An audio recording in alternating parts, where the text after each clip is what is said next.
thank you for the introduction, and I want to thank the organizers for inviting me to speak on this subject. This is joint work with Professor Fan Zhonghyo from the University of Limoges, and we'd both like to thank this group of people, this list of people, for valuable insights and information on this topic. But I also want to say that in this talk I'll be expressing some opinions that are entirely my responsibility. Neither any opinions I say or any errors I might make are the responsibility of anybody named on this slide. Okay, now the first question is why speak on this topic at ASIACRYPT? It's quite unusual to have an invited talk at an IACR conference on a historical subject. So that's the first question I want to answer. I'll give several reasons. Now, modern cryptography has been US dominated. It's very common, especially in the developing world, to simply follow the United States and import cryptography from the US. And there's a lot of reason to think this is really unfortunate. Most obviously, the Edward Snowden revelations show the danger in trusting everything that comes from the United States. And I think on the positive side, these revelations show the importance and the value in developing independent expertise in independent commercial products in other parts of the world. So for that reason, it's useful to be aware of strong cryptographic traditions that exist in other parts of the world. I think you could say that knowing about these traditions can give other countries in this region in particular the self-confidence needed to break free of US domination in cryptography. So that's one reason. There's another reason not to rely on the United States for anything. Starting next month, look who'll be running the US government. Okay. A second reason is that there are valuable lessons from history. For example, the importance of the human element and the importance of details of implementation, as we heard from Nadia's invited talk on Monday, went into a lot of detail about this. Historically, of course, from World War II, there's the example of the Enigma machine, whose design was actually quite good, but because of poor implementation and the human element, it led to disaster for the Germans. Another valuable lesson of history is the importance of avoiding arrogance and overconfidence.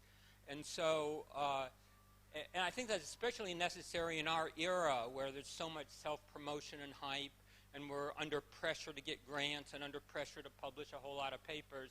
And I think often scientific research communities, including the cryptographic research community, forget the lesson of history and need to be reminded of the need for humility.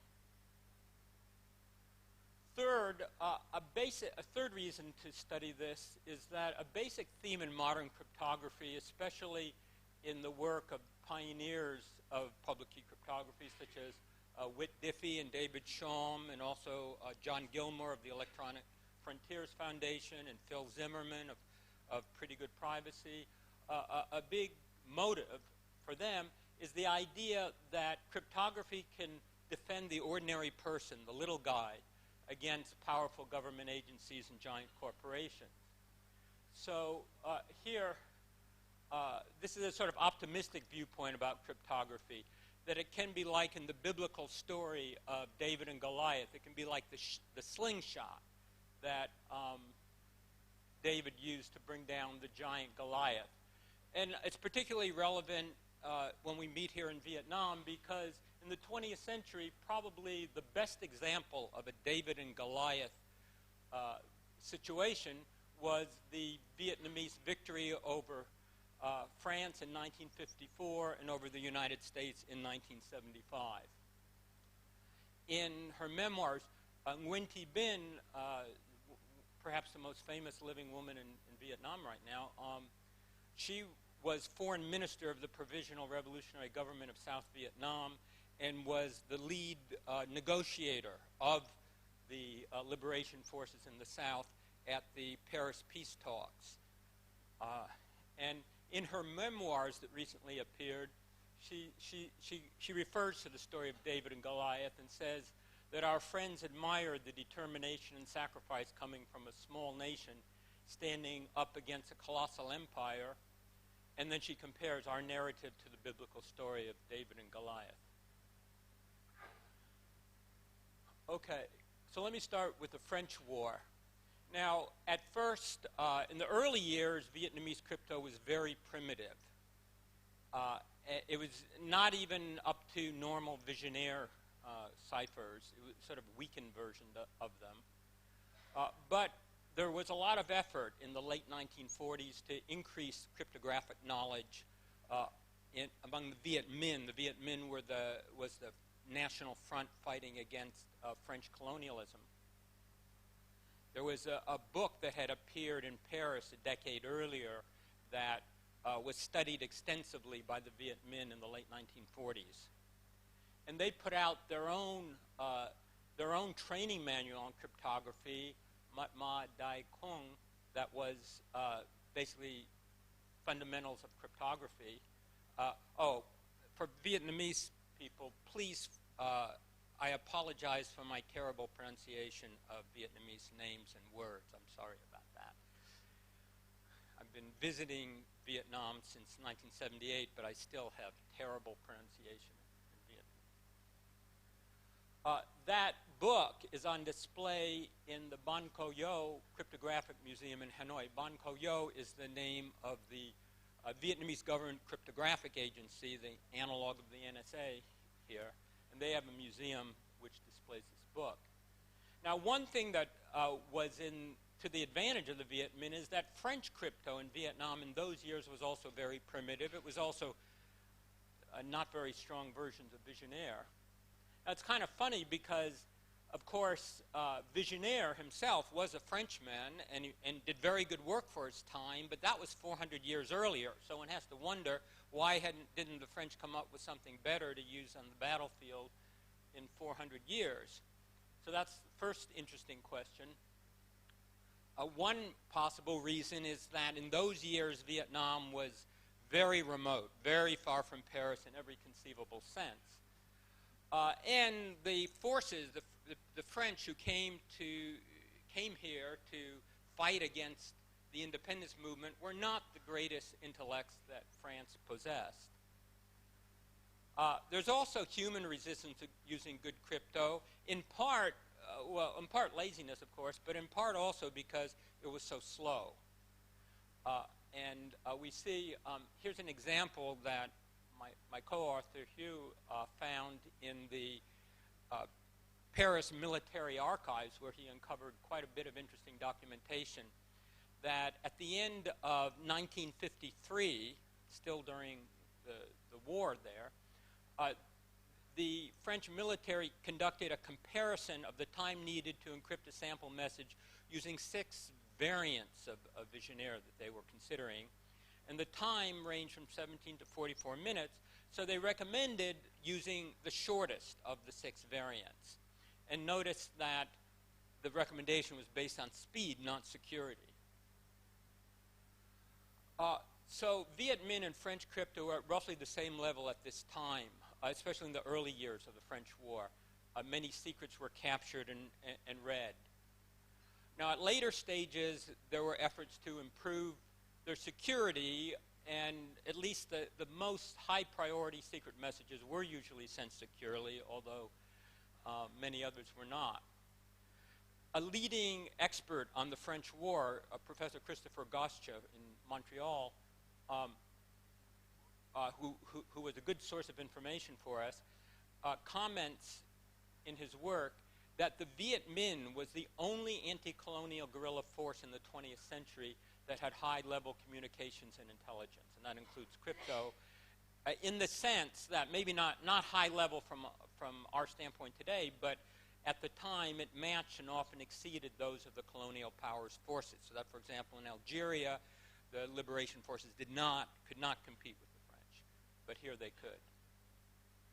However, in the middle years of the war, around 1950, even though there was a growing knowledge of crypto among the Viet Minh cryptographers at the Central Command, this was not always successfully transmitted to people in the field. I went to, last year, I went to visit the Hanoi Police Museum, which had a very interesting exhibit. The Police Museum includes material that in the West we would not think of as belonging in a police museum, such as information about the liberation struggle against the French. And one of the exhibits shows an action of Viet Minh commandos that in September 1950 destroyed the French ship Amiot d'Anville, and that thwarted a major French attack on the Thanh Hoa Gan Ha Tin liberated zone of central Vietnam. So they were able to effectively defend the Viet Minh controlled, those three provinces that were largely Viet Minh controlled at that time. They could defend that against this attack.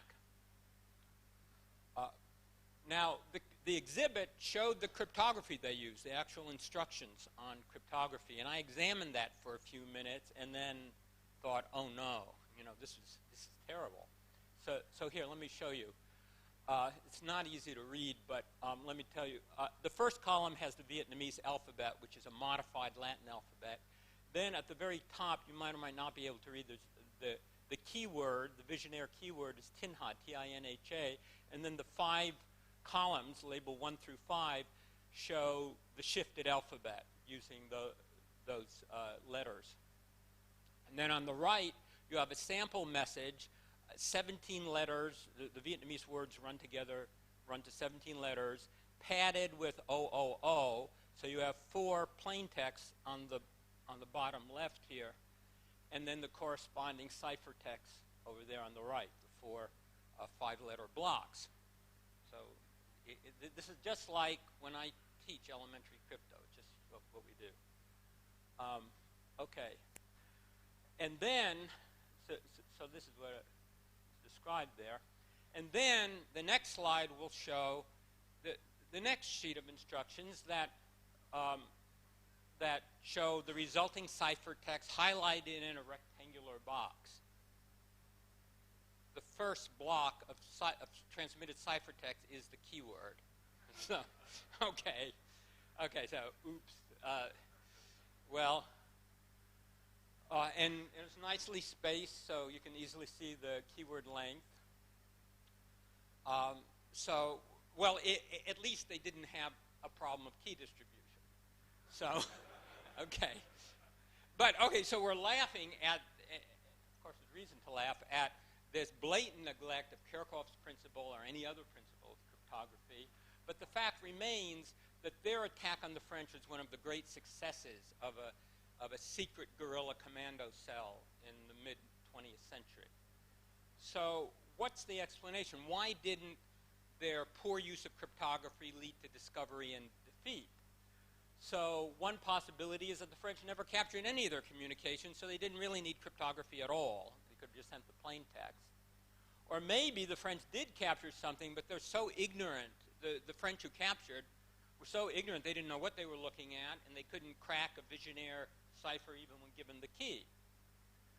In any case, I think it's clear that we can't conclude from the level of cryptography used in the field at that time by the Vietnamese commandos and the local French.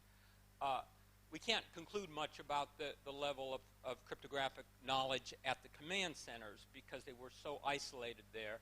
And it might have been that the problem was that the knowledge of cryptography at the command centers was not disseminated to the field.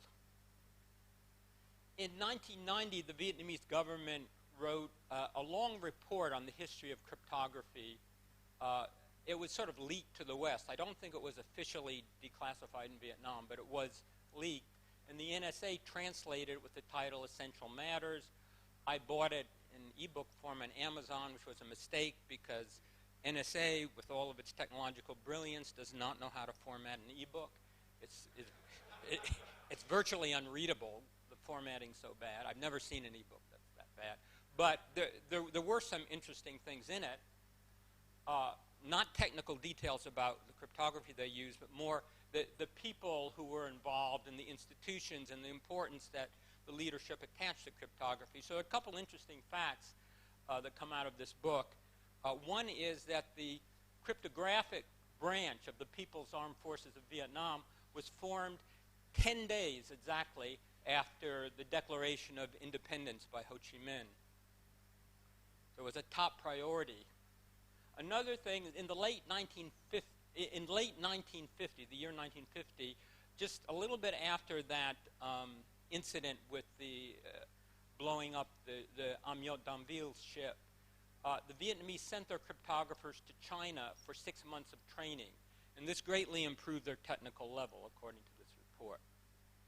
Now, at this time in 1950, the Chinese experience was a great model, a great inspiration for the Vietnamese, since just a year before, the Chinese communists had defeated a Western-supported regime in an incredible guerrilla war. So it was a major event in this part of the world, obviously. But there were differences in communications, because in the case of Chinese, the words first have to be either translated or transliterated somehow to a standard alphabetic language before encryption, where Vietnamese is written in a modified Latin alphabet, as we saw in that earlier slide, and so it can be encrypted directly, but not exactly the same way, that some modifications were needed, and this was something that the NSA dealt with. There's a declassified report from the NSA called Vietnam, a SIGINT Paradox, that explains this question of the Vietnamese alphabet.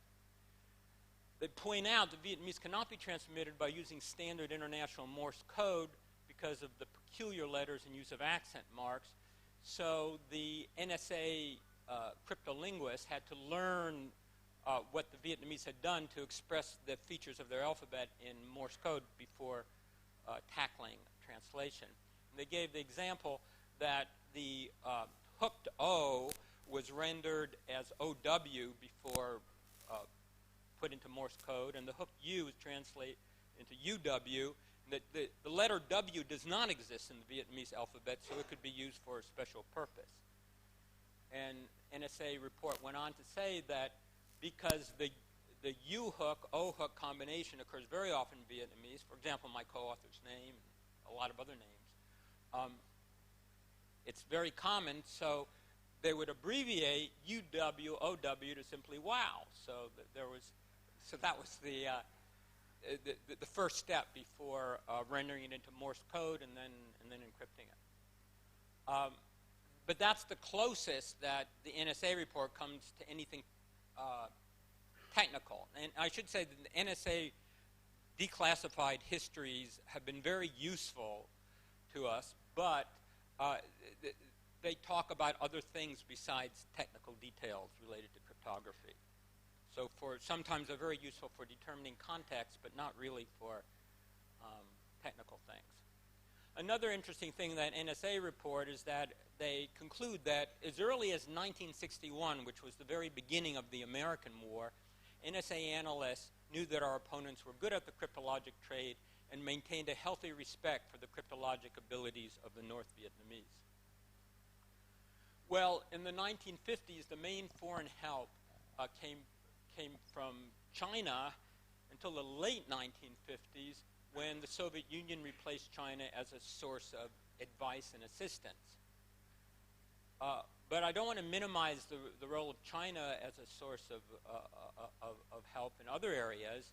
China continued to assist Vietnam in other areas, especially in air defense. And one thing that I didn't know about before doing research on this topic was that according to U.S. intelligence estimates, that in the air war between 1965 and 1973, over 5,000 Chinese advisors were either killed or wounded by the U.S. Air Force. This is pretty incredible. This was really a horrible time for Vietnam because of these air attacks. And in fact, there's a famous statement by the U.S. Air Force General Curtis LeMay, said that he wanted to bomb the Vietnamese back into the Stone Age. And in this, so it was there were quite a few Chinese advisors who were among the victims of this. Let me just make a brief statement here about this, because as I say, I didn't know about this earlier. It seems that perhaps the history of the period that I'm talking about, the period of the French and American wars, when Vietnam and China were close allies, gives reason to hope that despite actions by China in later years, it will be possible to find a peaceful diplomatic solution to regional tensions and restore relations of friendship and cooperation between those two neighboring countries. At least that's a fervent hope that I have. Okay, so back to the crypto and back to, I want to continue with the Soviet assistance. That was a big project over a 2-year period. In the late 1950s, the leadership in Hanoi asked the Soviet Union for assistance in this area. The State Security Committee, the KGB, supplied a lot of equipment and training over a 2-year period. This project was called Vostok in Russian, which means east, and Phong Dong in Vietnamese. And it was very successful by all accounts. And our one of the main sources for this, Pribanow, emphasized this. It was a big project. Merle Pribanow has written about the relationship between Vietnam and the Soviet, between Vietnam and the Soviet Union, and especially, and less about the relation with China. And he discusses that there was some tension and mistrust in both the Vietnam-USSR and the Vietnam-China alliance. And for this reason, or partly for this reason, in cryptography, the Vietnamese also used their own ideas and materials. He said that they were not dependent on the Soviets or Chinese. And this actually created problems for the NSA and the cryptographic branches of the U.S. Armed Forces because, of course, they had for many years been analyzing and studying Soviet and Chinese cryptography. And when the Vietnamese carefully sort of tweaked it, this made life more difficult for the cryptanalysts on the other side. Also, another thing he says is that the Vietnamese tended to upgrade their implementation rather frequently, and this also created problems for the NSA. This is his report, Soviet-Vietnamese intelligence relationship during the Vietnam War. The Vietnam War is the American term for the American War in Vietnam. The subtitle is Cooperation and Conflict. Okay, so let me go on to the American War. When you study a historical question in cryptography, it's natural to separate offense and defense. So from the standpoint of offense, were the Vietnamese able to intercept and read U.S. messages? And on the other hand, from defense, were the Vietnamese able to send their own encrypted messages securely? Now, for encrypted strategic communications by the U.S., it's likely that the answer to the first question is no. They were not able to read U.S. messages for 2 reasons. The first reason is the NSA's high estimation of the cryptographic level of the North Vietnamese government and the National Liberation Front in the South.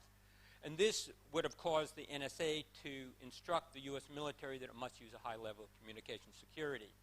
Another source that confirms this is Brian Snow, who's a retired NSA official. He started to work at the NSA still during the war, the American War in Vietnam, and he rose to be technical director of the NSA's Information Assurance Directorate. I asked him when I was doing research on this subject, I asked him whether during the American War in Vietnam, the NSA might have assumed that the Vietnamese were technologically primitive, and so the U.S. military would not need state-of-the-art encryption devices. Now, he can't talk about specifics, but basically he said no. He said his division of NSA always assumed worst-case analysis and would insist that the U.S. military use the most advanced cryptographic protection in Vietnam. So that's the first reason to doubt that Vietnam broke enemy codes, is that it would have been technically very difficult to do so. But that's really just one side of the story. Brian Snow is a very good source. He's a person of great integrity.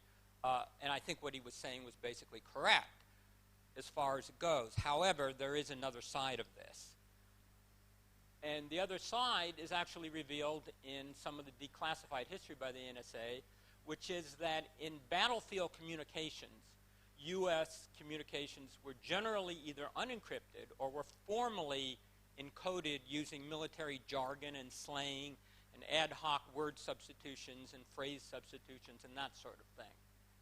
Now, the reason for this is that this wonderful voice encryption device that the NSA supplied to the U.S. military in 1965, called the Nestor device, worked badly in the battlefield conditions in Vietnam. In the southern provinces of Vietnam, it's hot and humid most of the time, and the devices were well designed, formally speaking.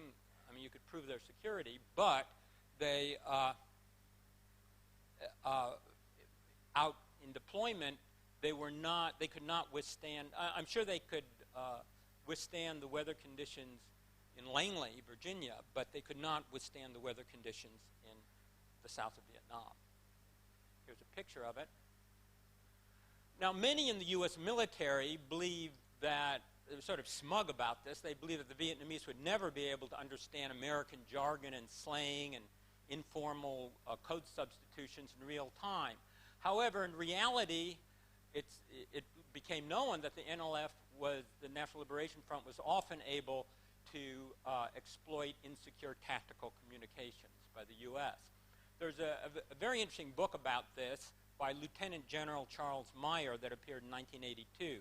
He talks about a raid on a Liberation Forces installation in December 1969 that resulted in capturing 12 guerrilla fighters and large quantities of documents and communication equipment. And this was thoroughly analyzed by U.S. intelligence. They analyzed the equipment and tortured he used the word interrogate. They interrogated the prisoners. The U.S. learned that with their equipment, they also had English linguists, by which he means Vietnamese working for the Liberation Forces who had extensively studied American English slang and jargon and American military slang. And with the help of those English linguists who were an integral part of Vietnamese units, they could, quote, monitor and exploit virtually all non-secure voice and manual Morse code communications. Captured documents, according to Meyer, contain extensive instructions on proper intercept techniques and detailed analyses of the communications procedures and exploitable weaknesses of U.S. and Allied units. The commander of all U.S. forces in Vietnam, General Creighton Abrams, was briefed on this and concluded, and you see a certain sort of grudging respect for the enemy here. This work is really rather startling. The attention to detail, complete accuracy, and thorough professionalism is amazing. And then he gave orders that U.S. forces must improve their communication security. Well, despite his orders, U.S. troops continued to be resistant to doing that because of the practical difficulties of using cryptographic equipment in the field. General Meyer concludes that although on the one hand all users of communication facilities were more or less aware of their vulnerability to intercept by the National Liberation Front analysis and decoding, and of the need for authentication and encryption, but the gap between this knowledge and actual practice was immense, and in Vietnam it seemed at times an insurmountable problem. He tells of numerous instances on the record of the NLF sending false messages. So in one case, the Liberation Front tapped the internal American telephone lines of a U.S. defensive base and diverted American reserve forces from the area where the National Liberation Front was going to attack by sending false messages. So this is a good explanation of the importance of authentication. Okay? Now here's an interesting case that Meyer tells about. A U.S. operator removed the cover of a KY-8 model Nestor device to allow ventilation and cooling. And this made sense because overheating was the biggest problem that they had. However, that improved the operation, but it violated security by exposing the equipment to view and giving the enemy an opportunity to intercept intelligible signals. In other words, a successful side channel attack. And this I find amazing. You know, just visualize in your mind's eye a half century ago, hidden deep in the hot and humid jungles of southern Vietnam, a signals intelligence unit of the National Liberation Force, of the National Liberation Front, is successfully exploiting side channel vulnerability of an NSA encryption device, and then listening in to top secret U.S. military communications. And I think this is just really cool, you know, to think back that they did this. Okay, so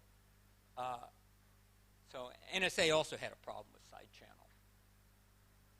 Okay, now in contrast, the National Liberation Front probably did not break the high-level encryption that was used for U.S. strategic communications. There's a second reason to think that breaking strategic encryption was not done, and that's that the Vietnamese didn't have to do it. They had extremely good human intelligence sources. The most famous example of this is the master spy Pham Xuan An. And here's a photograph. He's on the right. On the left is the commanding general of all Vietnamese forces in that time, General Vo Nguyen Giap. He was inducted into the Vietnamese Communist Party. Pham Xuan An was inducted into the Vietnamese Communist Party in 1953. Actually, he was inducted personally by Le Duc Tho, who about 20 years later was offered the Nobel Peace Prize along with Henry Kissinger. Le Duc Tho refused the prize. Henry Kissinger should have refused the prize. But anyway, so no one less than Le Duc Tho inducted him into the Communist Party. He was ordered to refrain from any activities that would reveal his communist sympathies. He was sent to the United States in 1957 to study journalism, and then he went to Saigon as a figure in the U.S. news media during the crucial years of the war.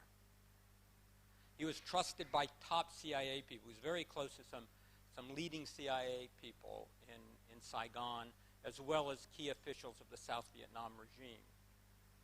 His career as a deep mole working for National Liberation Front and North Vietnamese intelligence lasted during the entire American war.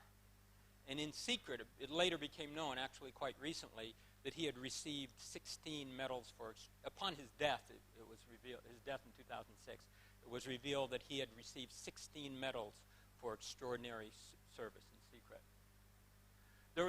It is reported from people from the Central Committee of the Communist Party in Vietnam that after receiving An's reports, General Vo Nguyen Giap and President Ho Chi Minh said, quote, "Now we are in the Americans' war room."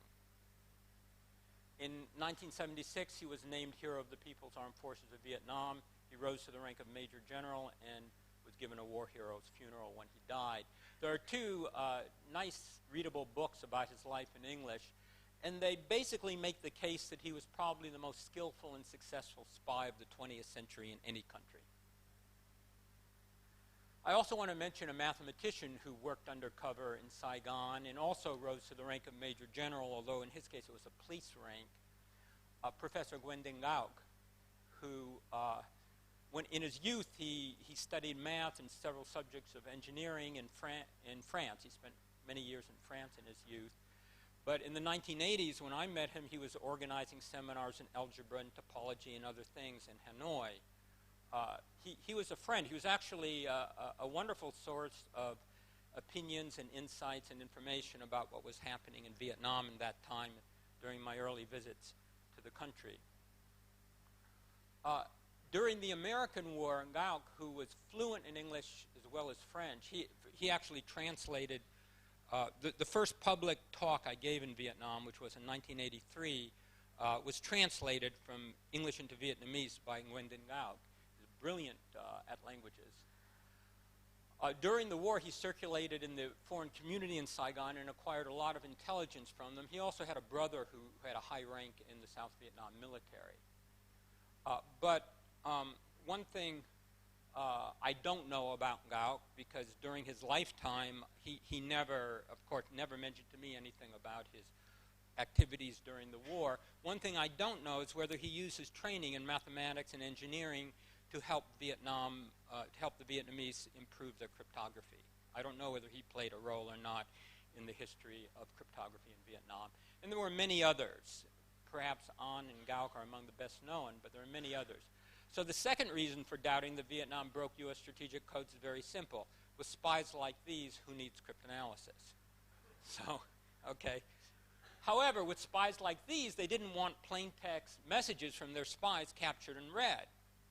So during the year, 15 years when Pham Xuan An was sending secret information from top American and South Vietnamese sources, there were a total of 45 couriers used to bring his messages to the command. 27 were captured, tortured, and killed out of 45. So, and yet, Pham Xuan An himself, of course, was never discovered as the source of those messages. So that made me think at first that the Vietnamese must have used good encryption for his messages, right? Well, it turns out not really. And we have several sources. This is one thing that Hugh and I went to a lot of effort to try to get opinions on and get as much information as we could, because it seemed like a contradiction. People were telling us, no, they weren't encrypted, and yet how could they have not been encrypted? Well, from what our sources, it seemed that typically what happened was the following. First of all, Pham Xuan An would write his reports in a type of rice starch invisible ink on paper and then wrap them around egg rolls. He would then take them to the market, where a woman named Nguyen Thi Ba, who later became very famous after the war, in fact her picture's in the Vietnam Women's Museum, she was his first courier. In fact, she survived the war. She also was able successfully to continue her work as a spy during the entire 15-year period. So the first courier he gave it to was the woman in the market. And then, it's not that courier. She would then take it outside Saigon, and other couriers would take it farther to the Cu Chi tunnels, not too far from Saigon, where Liberation Forces intelligence had a place there, and they would apply an iodine alcohol solution to the invisible ink to make the report visible, and then they would recopy it, also in invisible ink, but dividing it in two parts. The shorter, most urgent, time-sensitive part, and the more general strategic analysis, and the part where Pham Xuan An could be quite wordy and quite go into a lot of detail. So the urgent part was sent by strongly encrypted radio link from a nearby secret radio transmission station to NLF headquarters in Cambodia. The rest, the non-time-sensitive part, was carried on foot to the Vietnamese leadership in Hanoi. One thing about those radio broadcasts into Cambodia that I learned from Pribenow was that what the Vietnamese did was they used words to stand for letters, very much like the U.S. military uses Alpha, Beta, Charlie. Or there's now a popular movie out called Whiskey Tango Foxtrot. And the name of that movie, which at first might seem like a strange name for a movie, that's just the military way of saying WTF. I won't say what that stands for. During a long telephone call in February, I asked Pribenow various questions. He told me about this, and he also confirmed that the NSA and the cryptographic branches of the Army, Navy, and Air Force never broke any of the high-level codes that the Vietnamese used for strategic communications. However, Pribenow said that the tactical communications were either unencrypted or else weakly encrypted and easy for the NSA to break.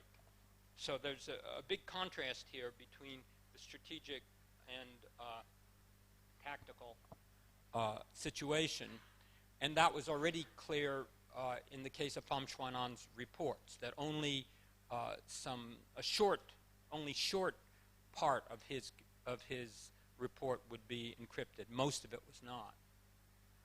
So the question I was interested in was, why was U.S. intelligence unable to determine the source of An's unencrypted reports, given that 27 of the couriers were captured?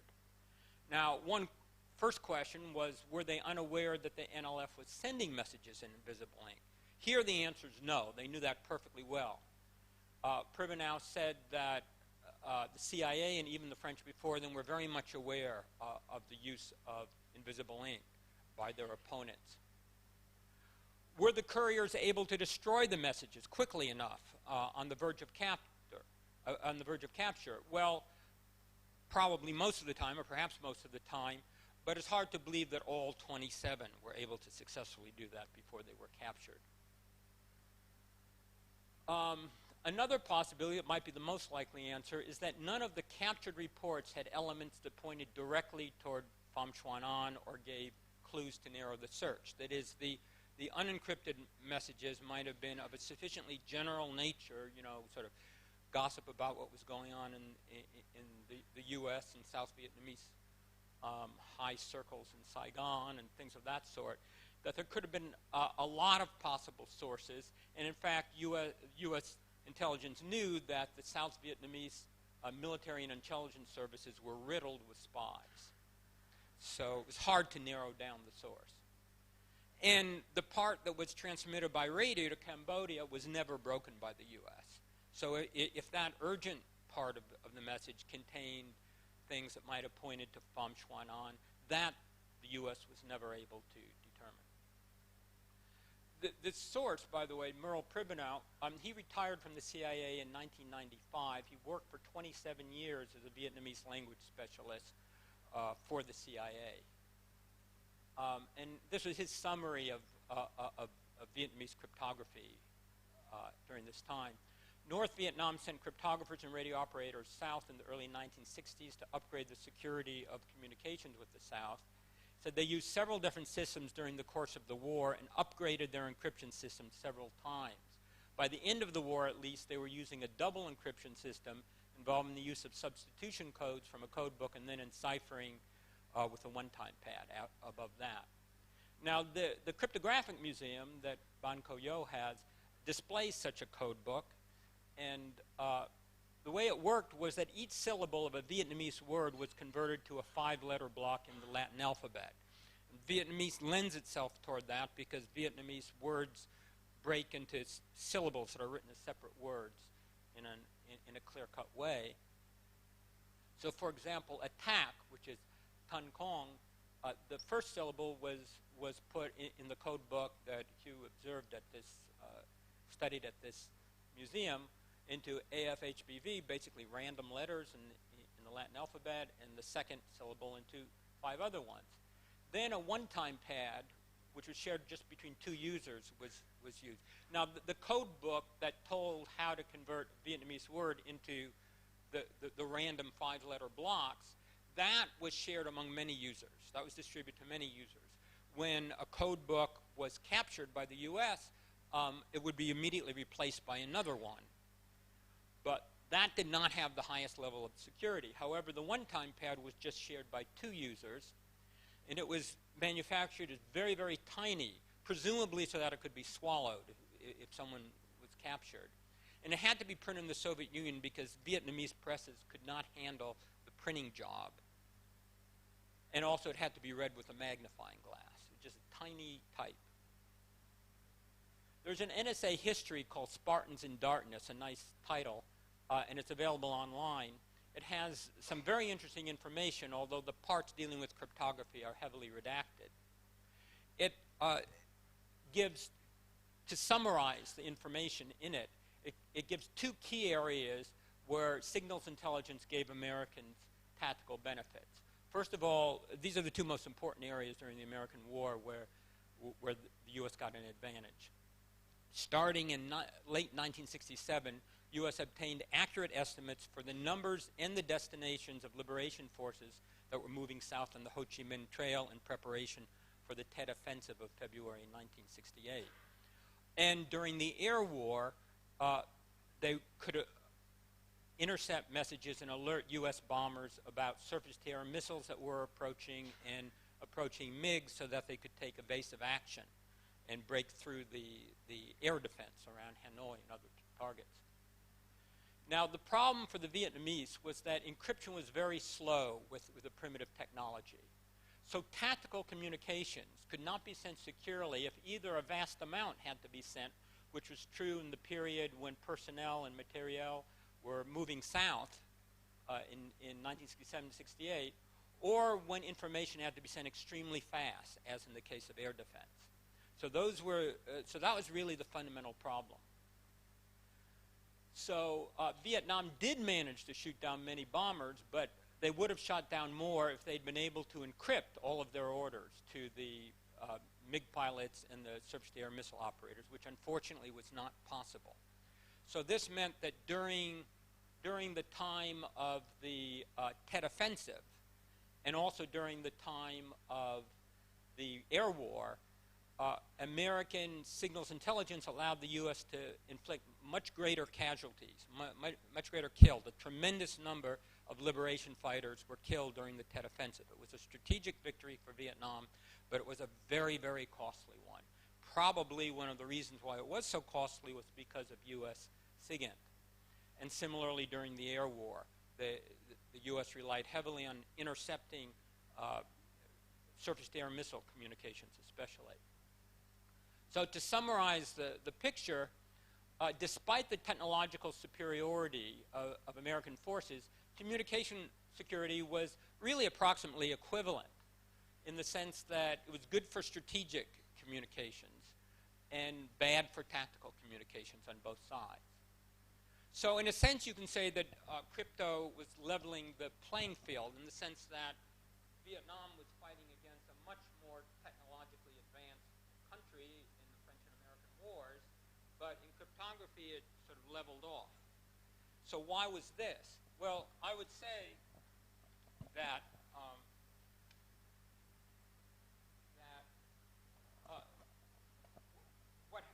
the point is that cryptography is like pure math. It's cerebral.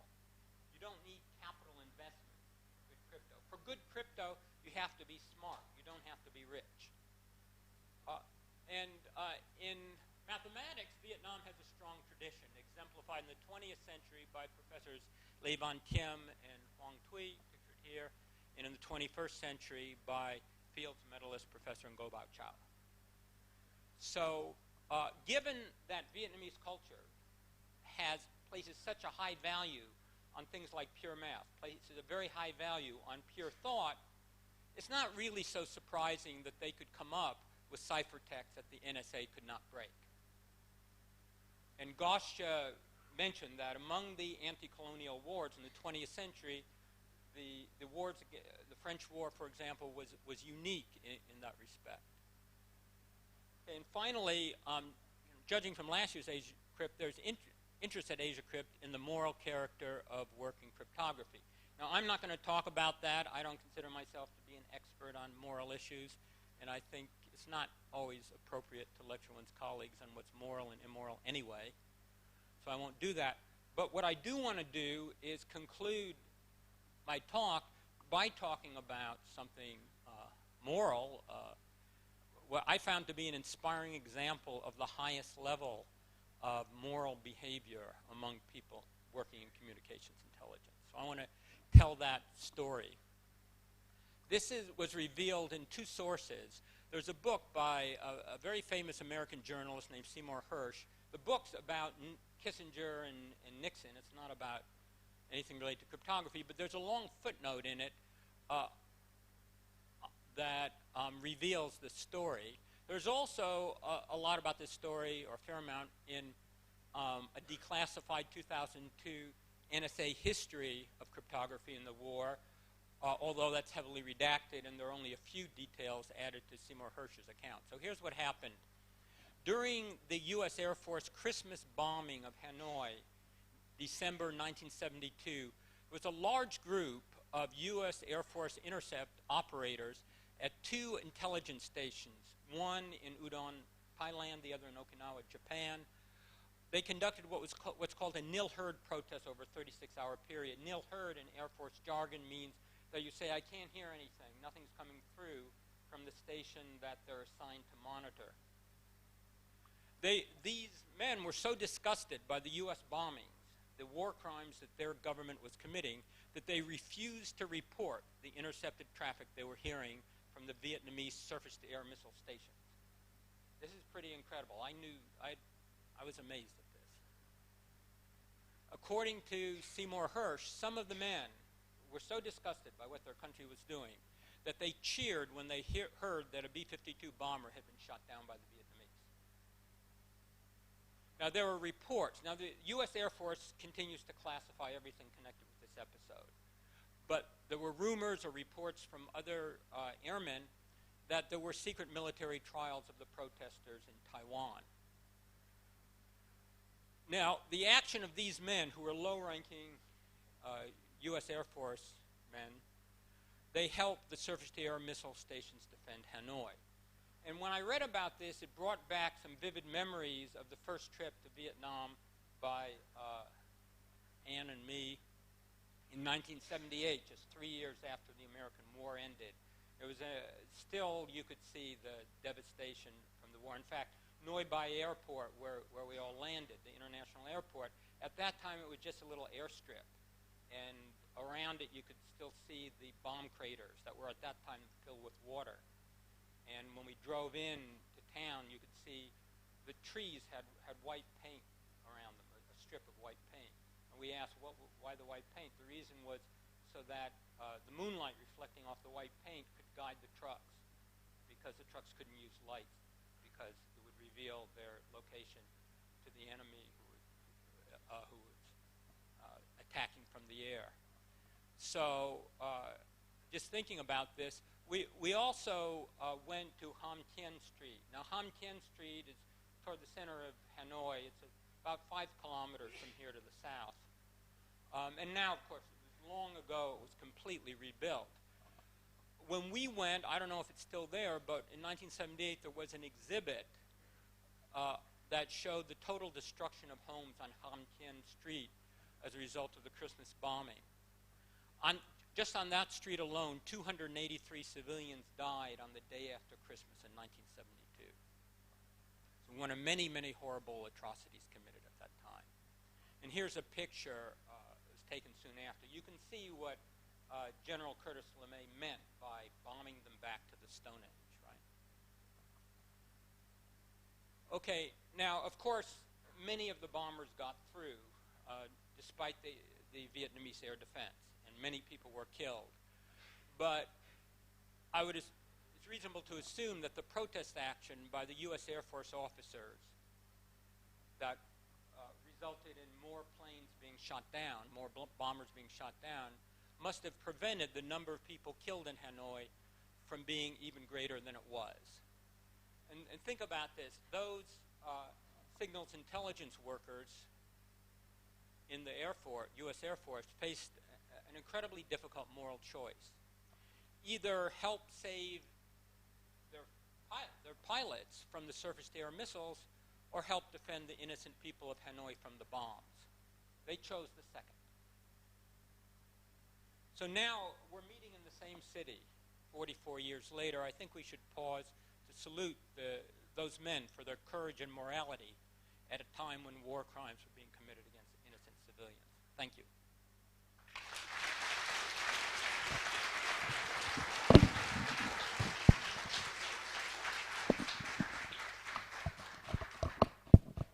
Thank you, Neil, for the fascinating survey. Are there any questions or comments?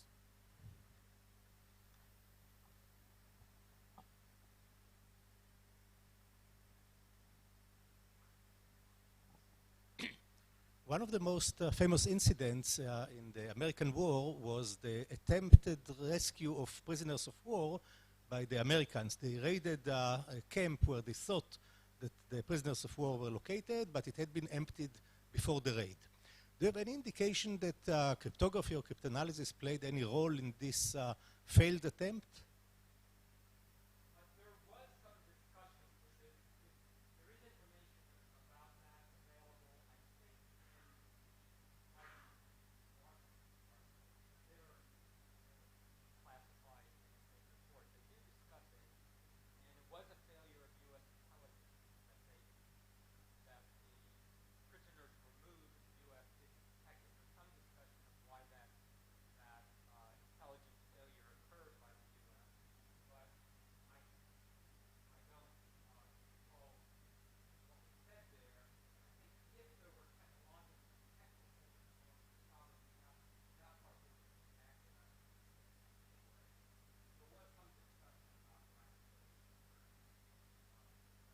But it was not due to the Vietnamese breaking American codes that they evacuated the camp.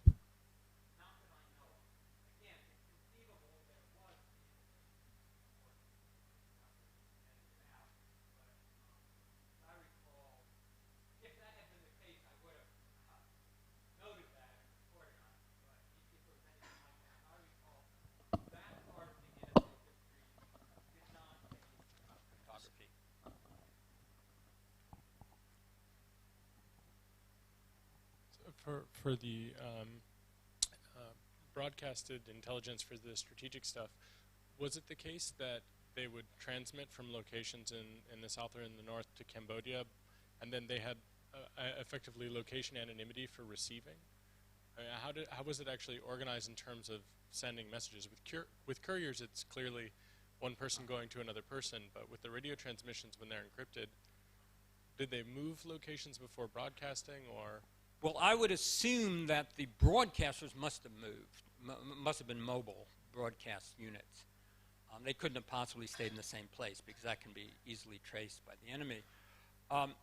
In Cambodia, I think they were relatively stable. It was until the U.S. invasion of Cambodia later on, they had essentially sanctuary in Cambodia. So I think they had a relatively stable location there, but I'm not sure.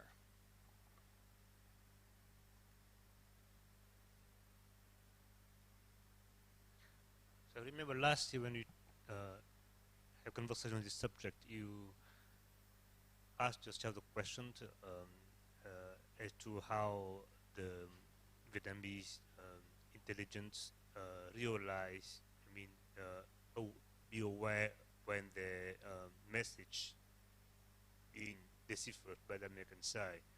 Would you have a question for that question now, answer for that question now, or is it unknown? Whether the Vietnamese intelligence was aware that when the Americans had broken the codes. Well, as I said, the high-level codes were not broken, but apparently they usually were able to figure out when the code books were captured. That was the main thing they had to worry about, because the code books would be one step. You know, if they could capture the code books, and then they had couriers, they could capture the one-time pad. So that must have, they must have been able to get reports on that usually and quickly issue new code books. But as far as breaking strongly encrypted Vietnamese messages, that just didn't happen. But I'm not sure about how they would go about being sure to replace the code books quickly. I did have a series of questions that I prepared for people from Ban Co Yo last year and got some answers, and the answers that I did get from them and from other sources are incorporated here, but I didn't get answer to all possible questions.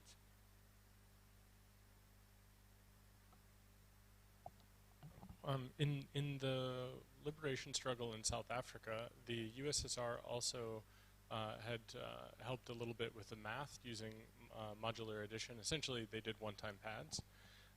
And what they constructed were little teeny booklets that had an explosive residue around them so they could light them on fire and explode them before they were captured by the South Africans. And you said that it was very small in this case, and they used magnifying glasses. I wonder if you one, know where in the USSR they were produced, and maybe if the USSR made copies, and two, if they also used some kind of self-destruction mechanism, or if you got to see them. Well, that's a good thought. I didn't get any information that would indicate that. I assumed that they would swallow them, but there's nothing in any source that I saw that indicated they had a self-destruction mechanism. But again, that doesn't mean that there wasn't. I just didn't discover that. And and I don't know where in the Soviet Union they were printed. It was just a technical thing. You know, the Vietnamese just simply couldn't do it. It wasn't that, other than just having better printing presses or more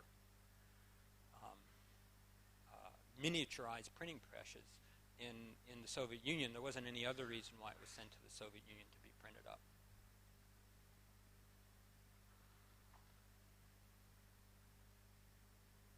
Just hypothetical questions. If there is a war now, do you think that Vietnamese would be able to match? Pardon? If there was a war now, do you think that Vietnamese would be able to match on cryptographic level? Well, I think we've seen that. I mean, my own opinion is that people often overestimate the capability of big, powerful enemies, like especially the U.S. I think one of the lessons to me of the Edward Snowden revelations, in fact, when I talked to Brian Snowden soon after that, the first question I asked him was, wasn't he surprised that this was even technologically possible to steal 1.7 million top secret documents from the NSA? He said he was absolutely stunned. He was just stunned by it. And I think the most surprising thing about the Snowden revelations is that it was possible. Just imagine the level of incompetence of an intelligence agency for it to be possible for a consultant from outside the agency to just walk away with that number of secret documents. And that fact, I think, should be encouraging to people in other parts of the world not to be too intimidated or not to overestimate the power of the NSA or anybody else. And I think this story, you know, the NSA builds this Nestor encryption device. It's wonderful cryptographically. It has all the necessary functionality, wasn't broken, but it just mechanically was not suitable for the climate in Vietnam, and that resulted in side-channel attacks. So when you hear these stories, I think it makes one a little bit more confident that the NSA or similar organizations in other countries are not impossibly strong adversaries. That we can have confidence that even a relatively poor country or a country that doesn't have the infrastructure that the U.S. has can be competitive in many areas, even of military technology. Other questions, comments? So if there are none, let's thank speaker again for the wonderful talk.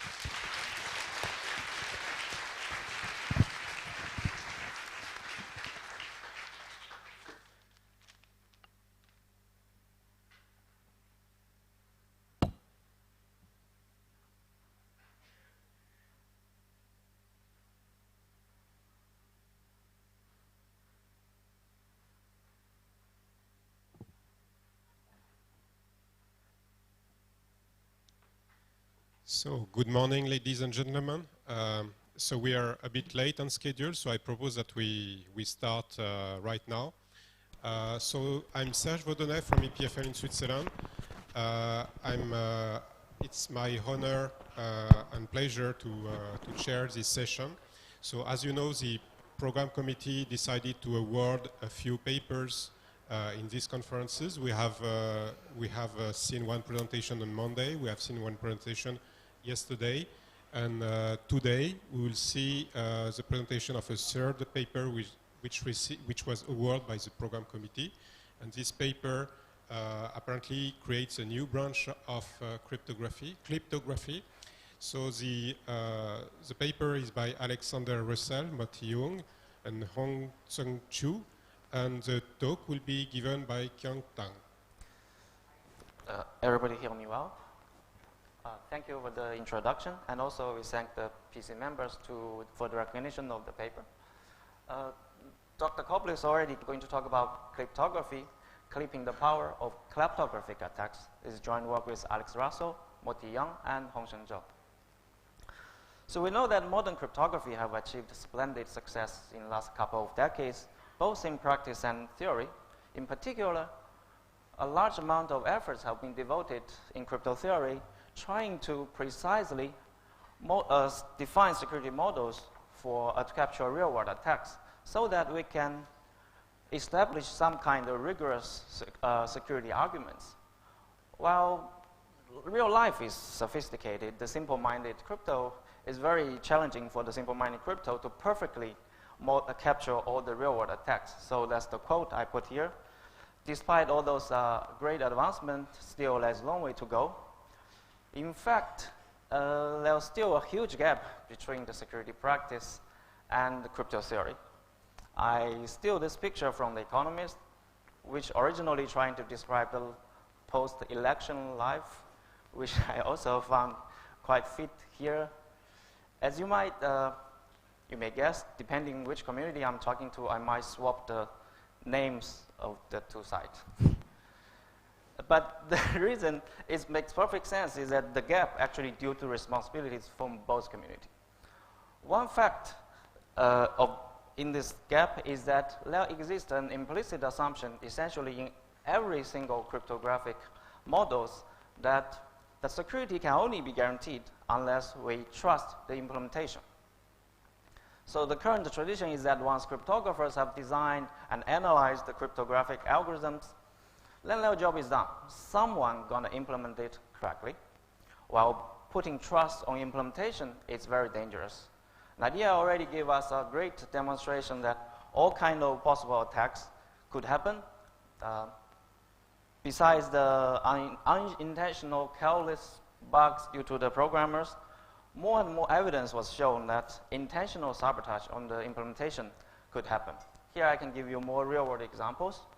So this is something called Xcode Ghost, which is a pirate version of Xcode.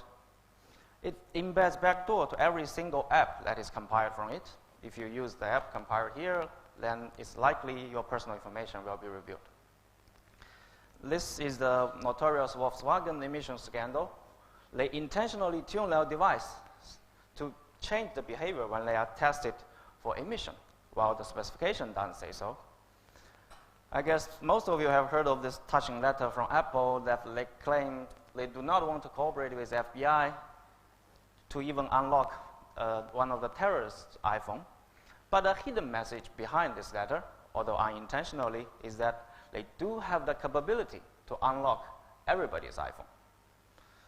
Quite interestingly, these recent real-world attacks were actually formally demonstrated 20 years ago in some theory, which is called kleptography, which is a science of stealing information subliminally from black box implementations.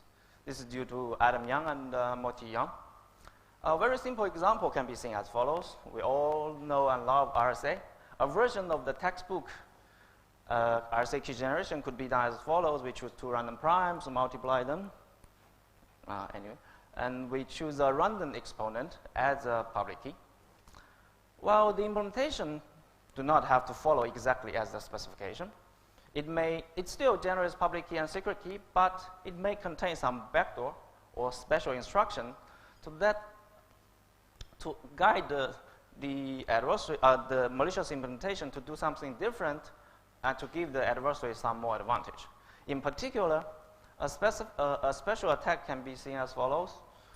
Again, the malicious implementation generates a prime factor as before, but instead of sampling the random exponent randomly, they directly encode one of the prime factor into the public exponent.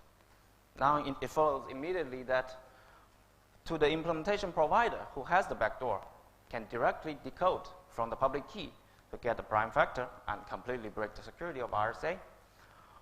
While what's worse is that to everybody else who does not have this backdoor, the maliciously generated output of this public exponent actually looks perfectly fine as like randomly distributed.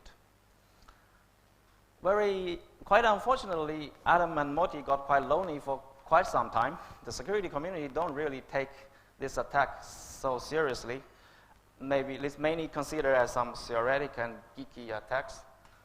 20 years later, this gentleman tells the world, theory can go to practice, but not in a nice way.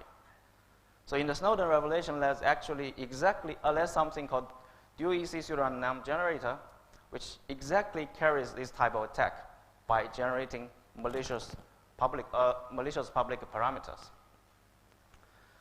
So the real threat of such kind of klepto attack is that the adversarial implementation can leak information. Well, this is not something surprising, but this can be done. Even the output distribution of the malicious implementation can be almost the same as that of the specification. So this means no black box testing can ever find this kind of subversion. So after the Snowden revelation, this big impact on real-world consequences, our community started to react, and a lot of great work emerged. But quite unfortunately, most of them are studying some kind of more powerful, more sophisticated attacks and showing more depressing impossibility results. While our life is already miserable enough, can we get more positive news? In particular, one of the most noticeable results was due to Bolari, Patterson, and Rogwe, Crypto 14. They essentially show that any type of subverted randomized algorithm can be used to launch this type of cryptographic attack. That's quite devastating. But the state of the art for defending is a little bit less satisfying. Because of the subliminal channel attack,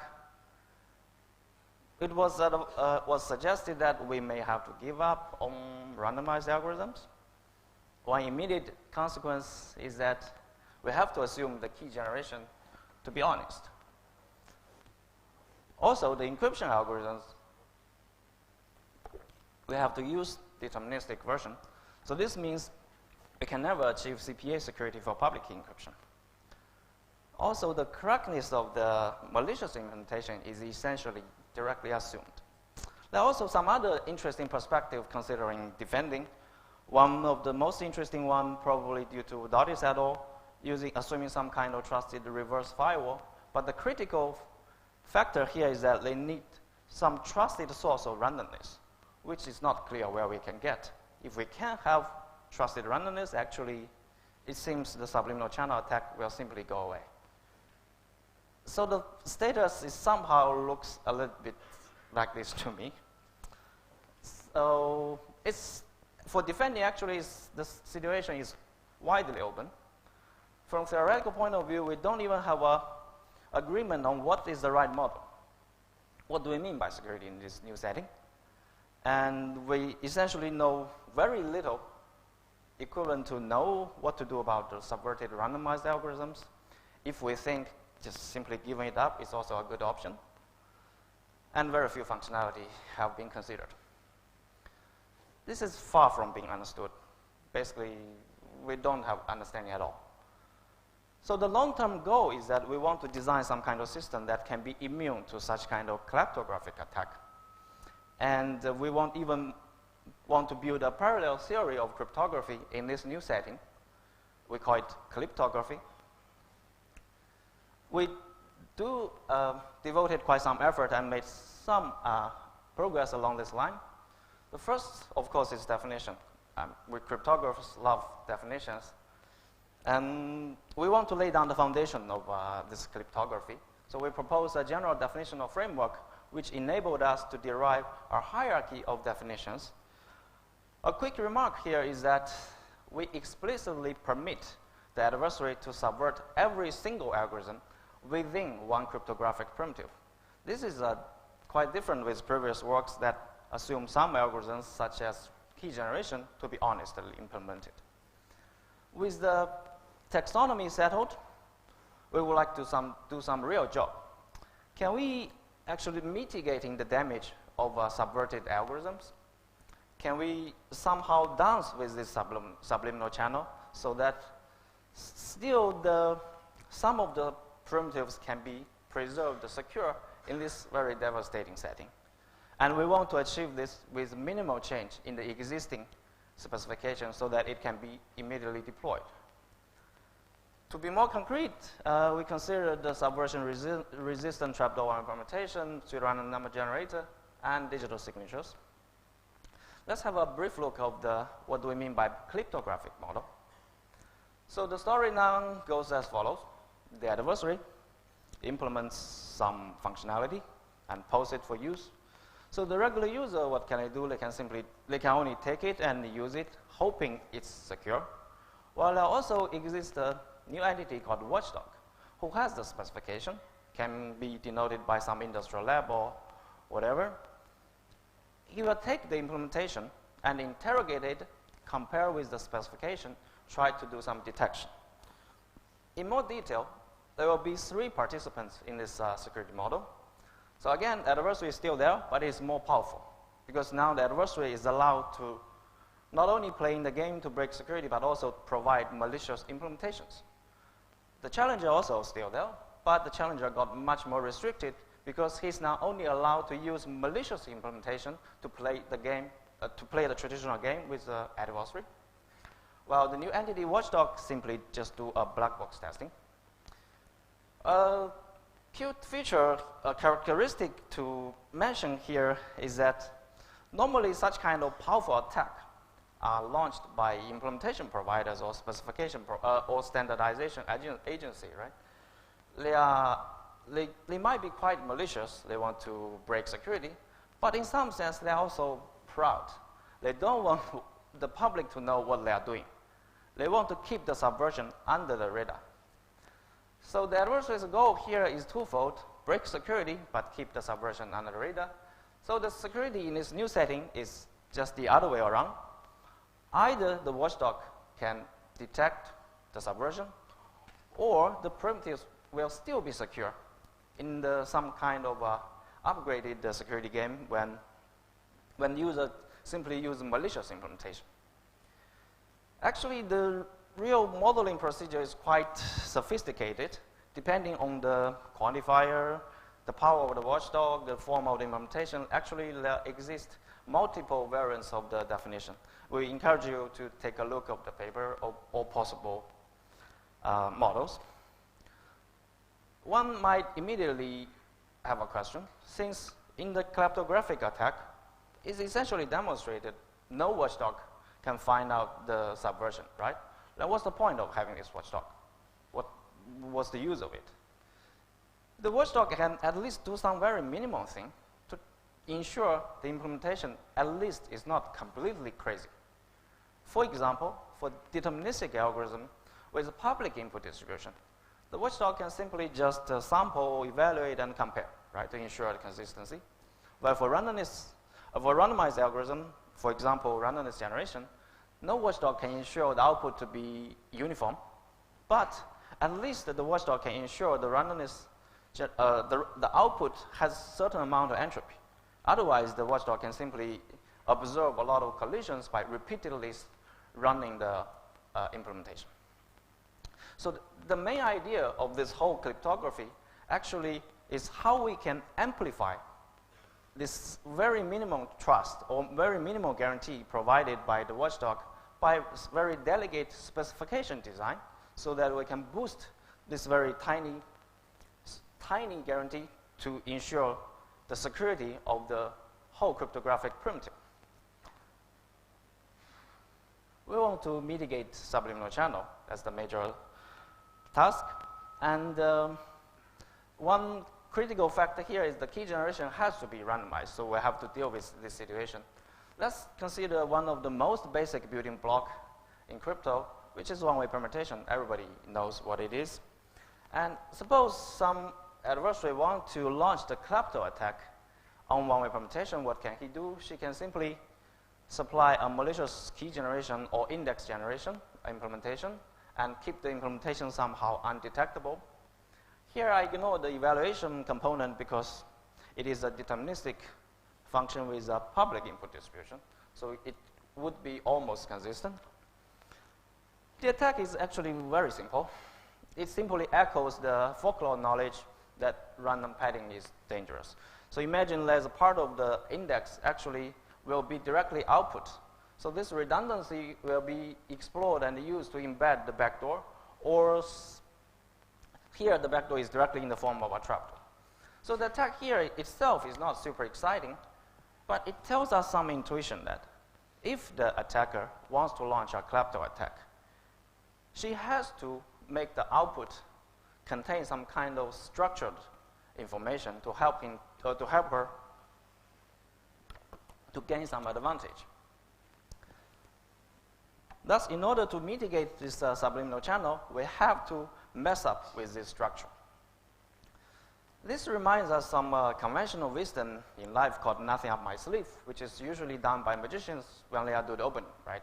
Showing nothing is hidden here. And actually, it's very interesting. Such kind of concept was widely deployed in security practice, something called nothing up my sleeve numbers.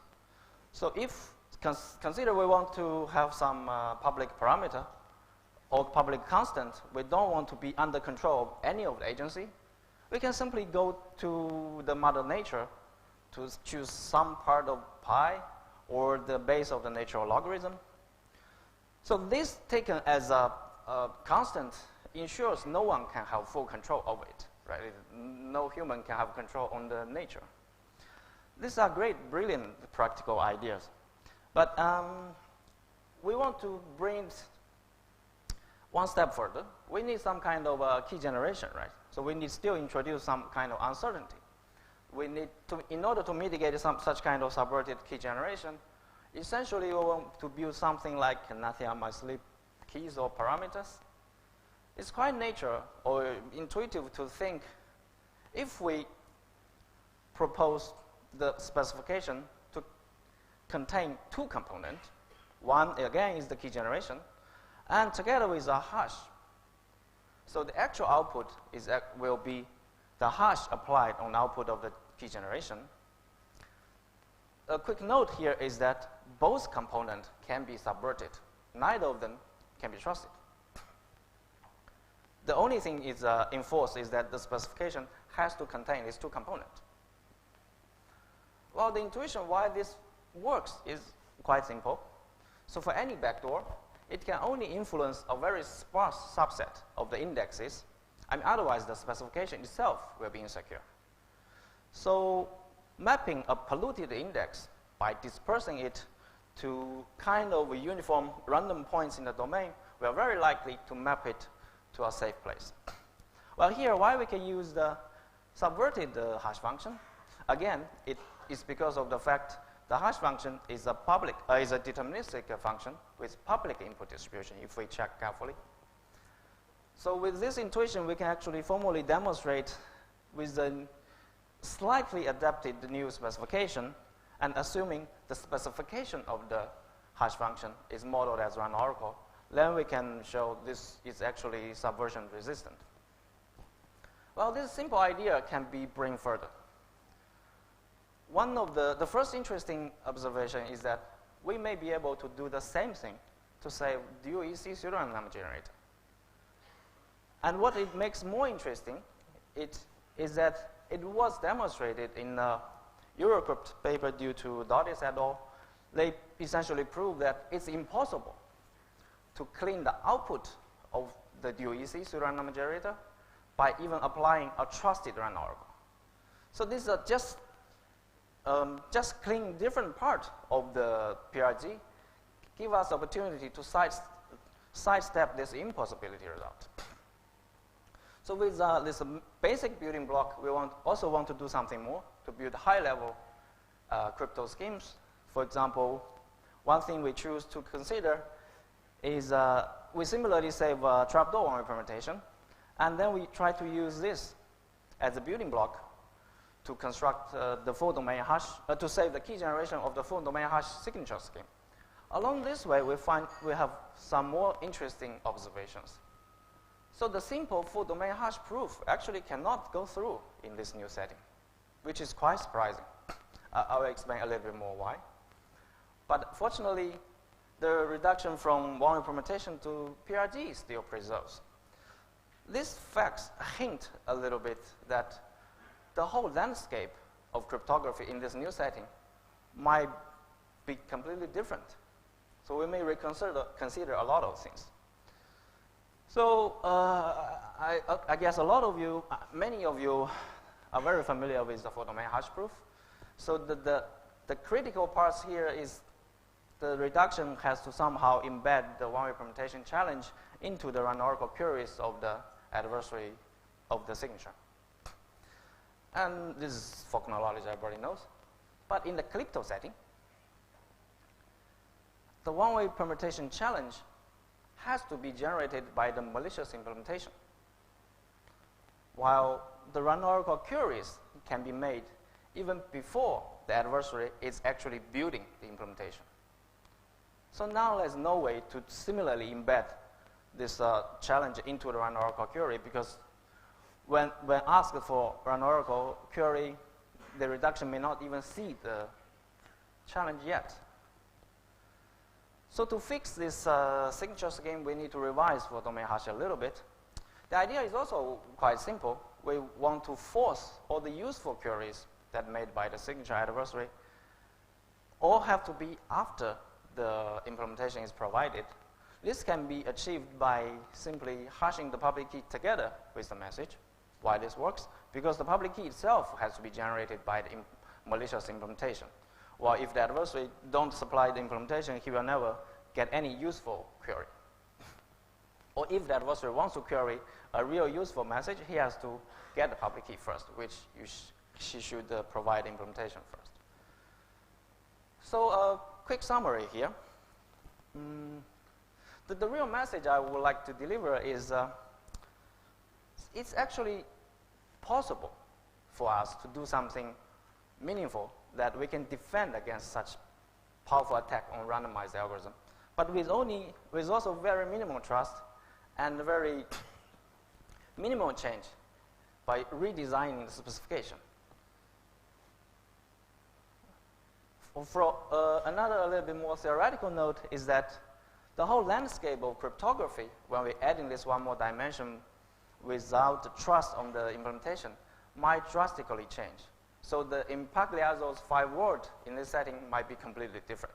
So many results here worth revisiting.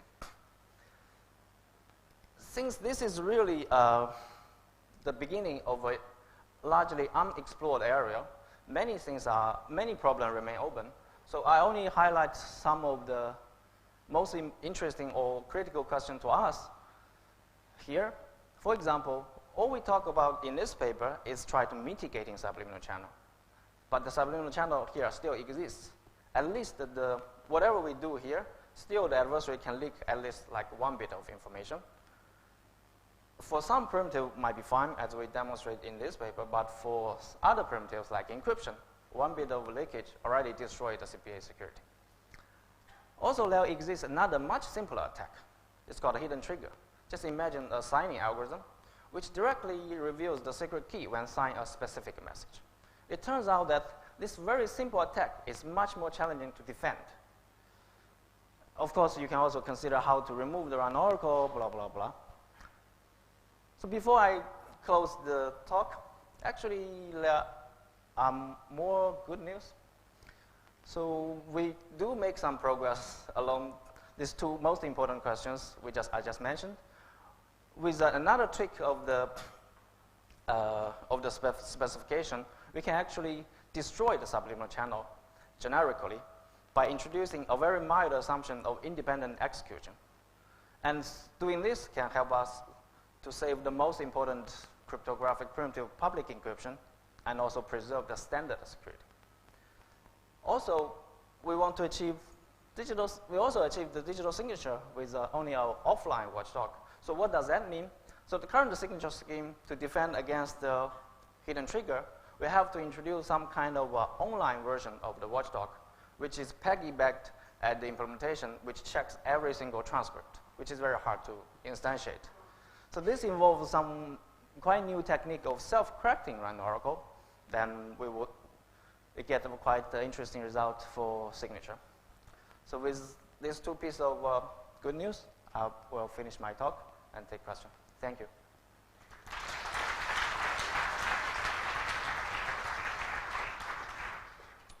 Any question for Kyung? Yes.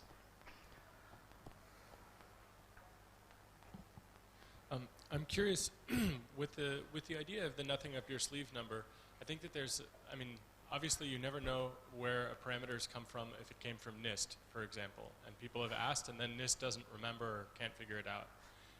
And so maybe there's something up their sleeve and maybe not, but what's a really good metric for determining when we actually would want a nothing up your sleeve number versus something well-formed?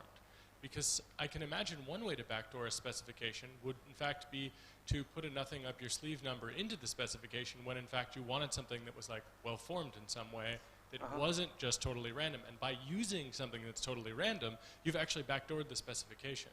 So how do we have a rigorous analysis of those in terms of specifications? That's a great question. So what I mentioned here is that, yeah, we only, in the talk, we only consider the example that the parameter should be uniform somehow without any structure. But if we indeed need a structured data, we can have a very simple paradigm that splits any randomized algorithm into two parts. Randomness generation, and the other deterministic part turn the random coin to the structured output, right? Actually, that's how people do in practice. They simply, whenever they need a random coin, they call some external library, right? What we need to ensure here is that we just need to ensure the random coin is something nothing up my sleeve. Well, if you really need the structure later, then we just clean the coin to the sampler or something. But great question. Any other question? So I guess it's time to have a break. Let's thank the speaker again.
Shares share the screen.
Hello.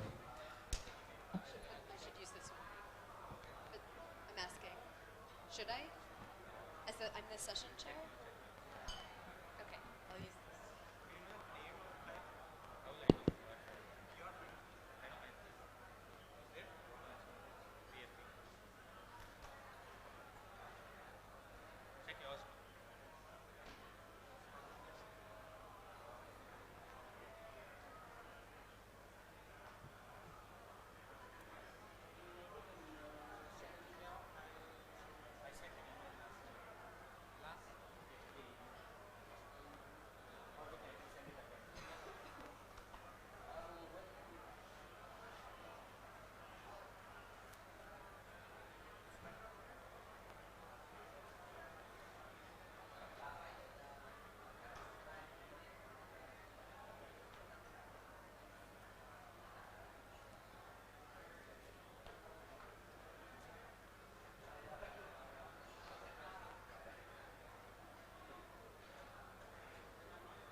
Yeah, it's fine. Oh, sorry.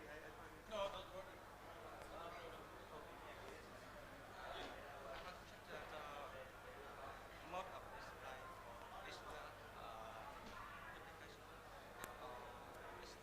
I don't know. Yeah.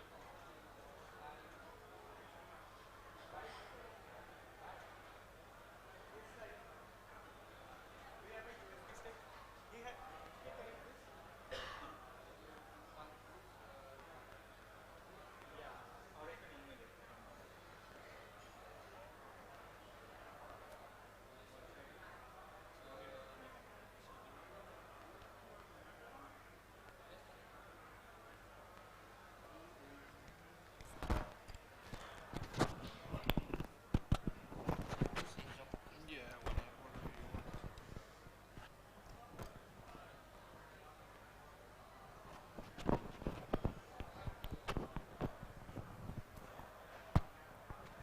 Okay. Okay, thank you. I think it's working.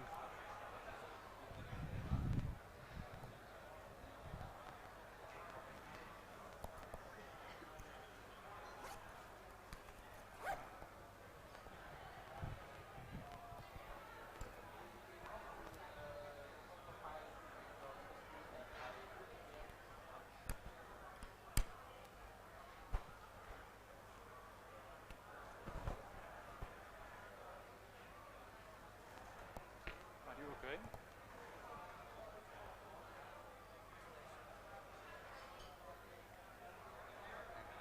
Play.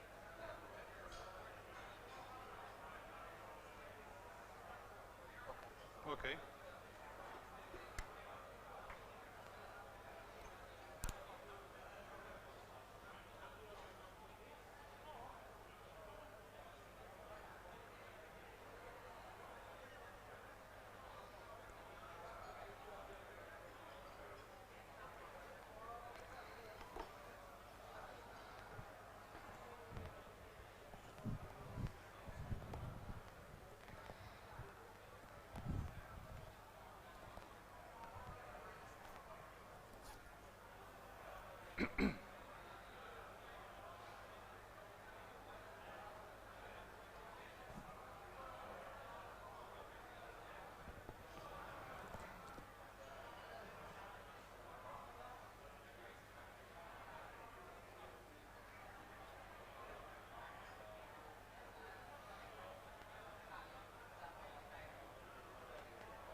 No, no, no. Actually, it's just because I had my presentation in Keynote, and so there was no Keynote on the laptop of the conference. So that's okay. So I think it's just sufficient to connect it, and that's it. Yeah. Do you have the adapter? Okay. So basically, no, because the adapter is mine. So I mean, if you want it, I can borrow it to you. I can give it to you, and then you can give it back. Yeah, as you wish.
Thanks.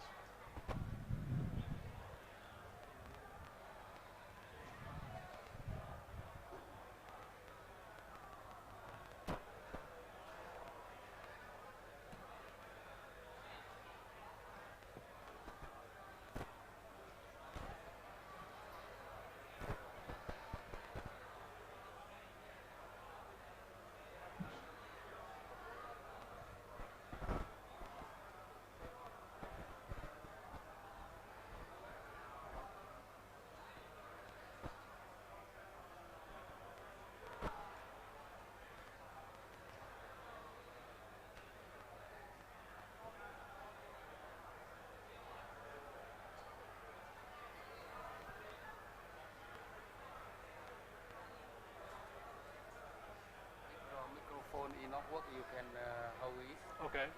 No, but it seems it works. Yes.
All right, everyone. Welcome to the session on functional and homomorphic cryptography. And let's just start right in. So our first talk is on multi-key homomorphic authenticators. It's by Dario, Ekaterini, Luca, and Elena from IMDEA and Chalmers. And Luca will give the talk. Okay, thank you for the introduction. As Sarah said, this is a joint work with Dario Fiore from IMDEA and Ekaterini and Elena from Chalmers University. So first of all, let me describe the problem of homomorphic authentication. What we have is that we have a user Alice who has some messages, and then we have the cloud. Alice wants to outsource the messages to the cloud, and then later on there is another guy, Bob, wants to compute a function over the messages that Alice is used to store to the cloud. And then basically the cloud is answering back with the result of the computation, and Bob wants a way to be sure that the message was computed correctly. So the solution is we give Alice a secret key such that she can authenticate the messages, so that the messages and the authenticators are stored into the cloud, and then we provide the cloud with a magic machine that uses an evaluation key to produce an authenticator of the output of the function, started from a bunch of authenticators which are provided by Alice.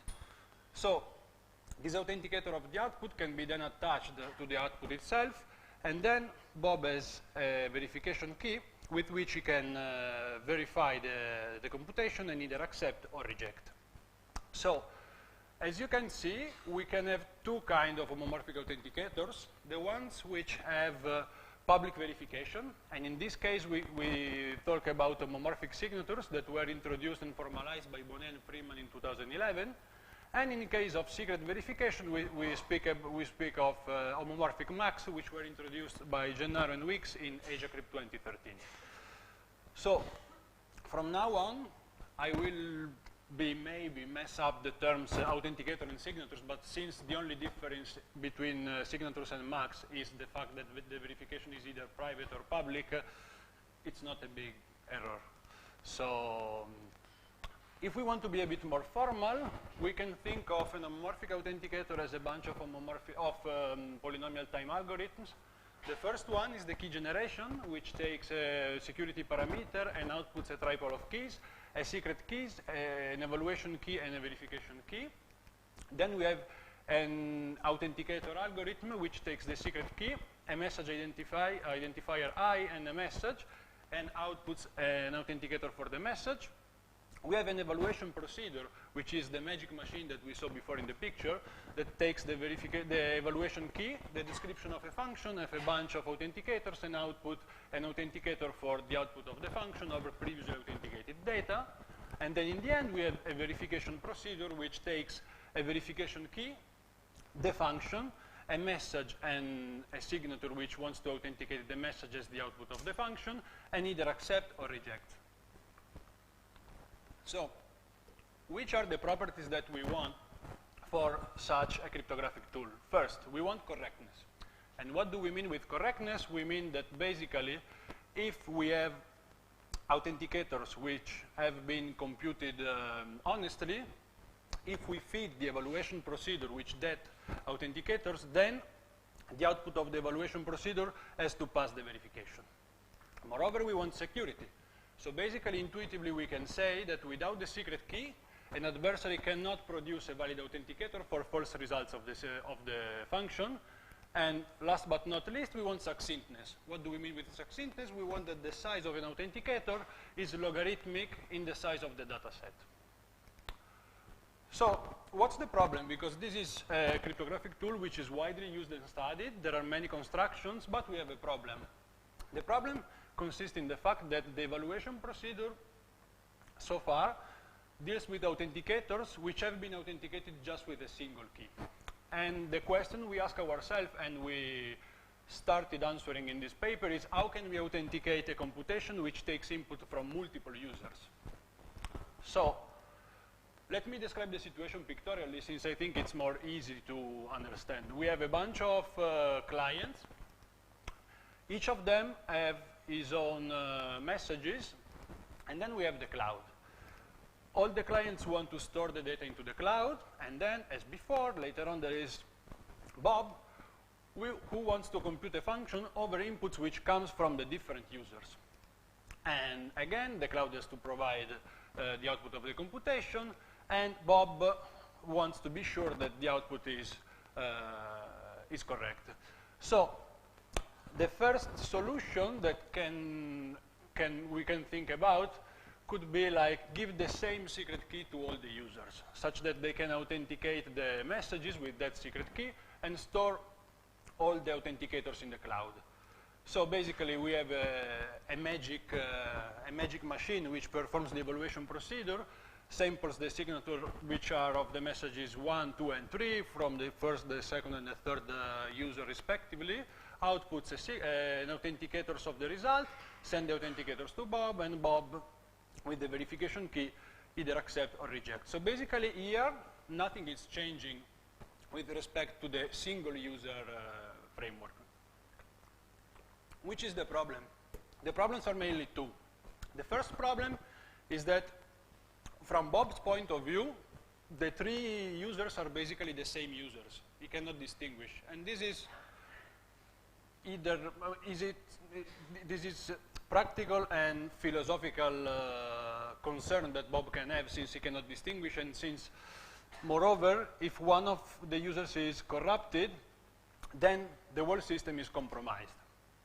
So which is the solution we thought?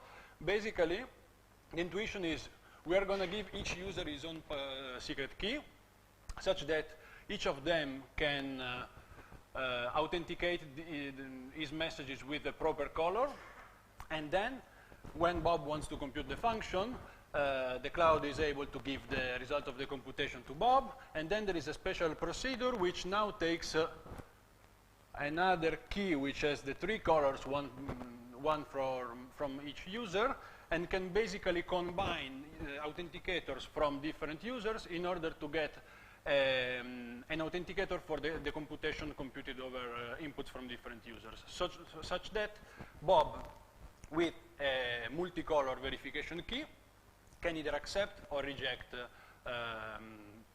the result. So basically here, what happens if someone is corrupted? Let's assume that the last client is corrupted.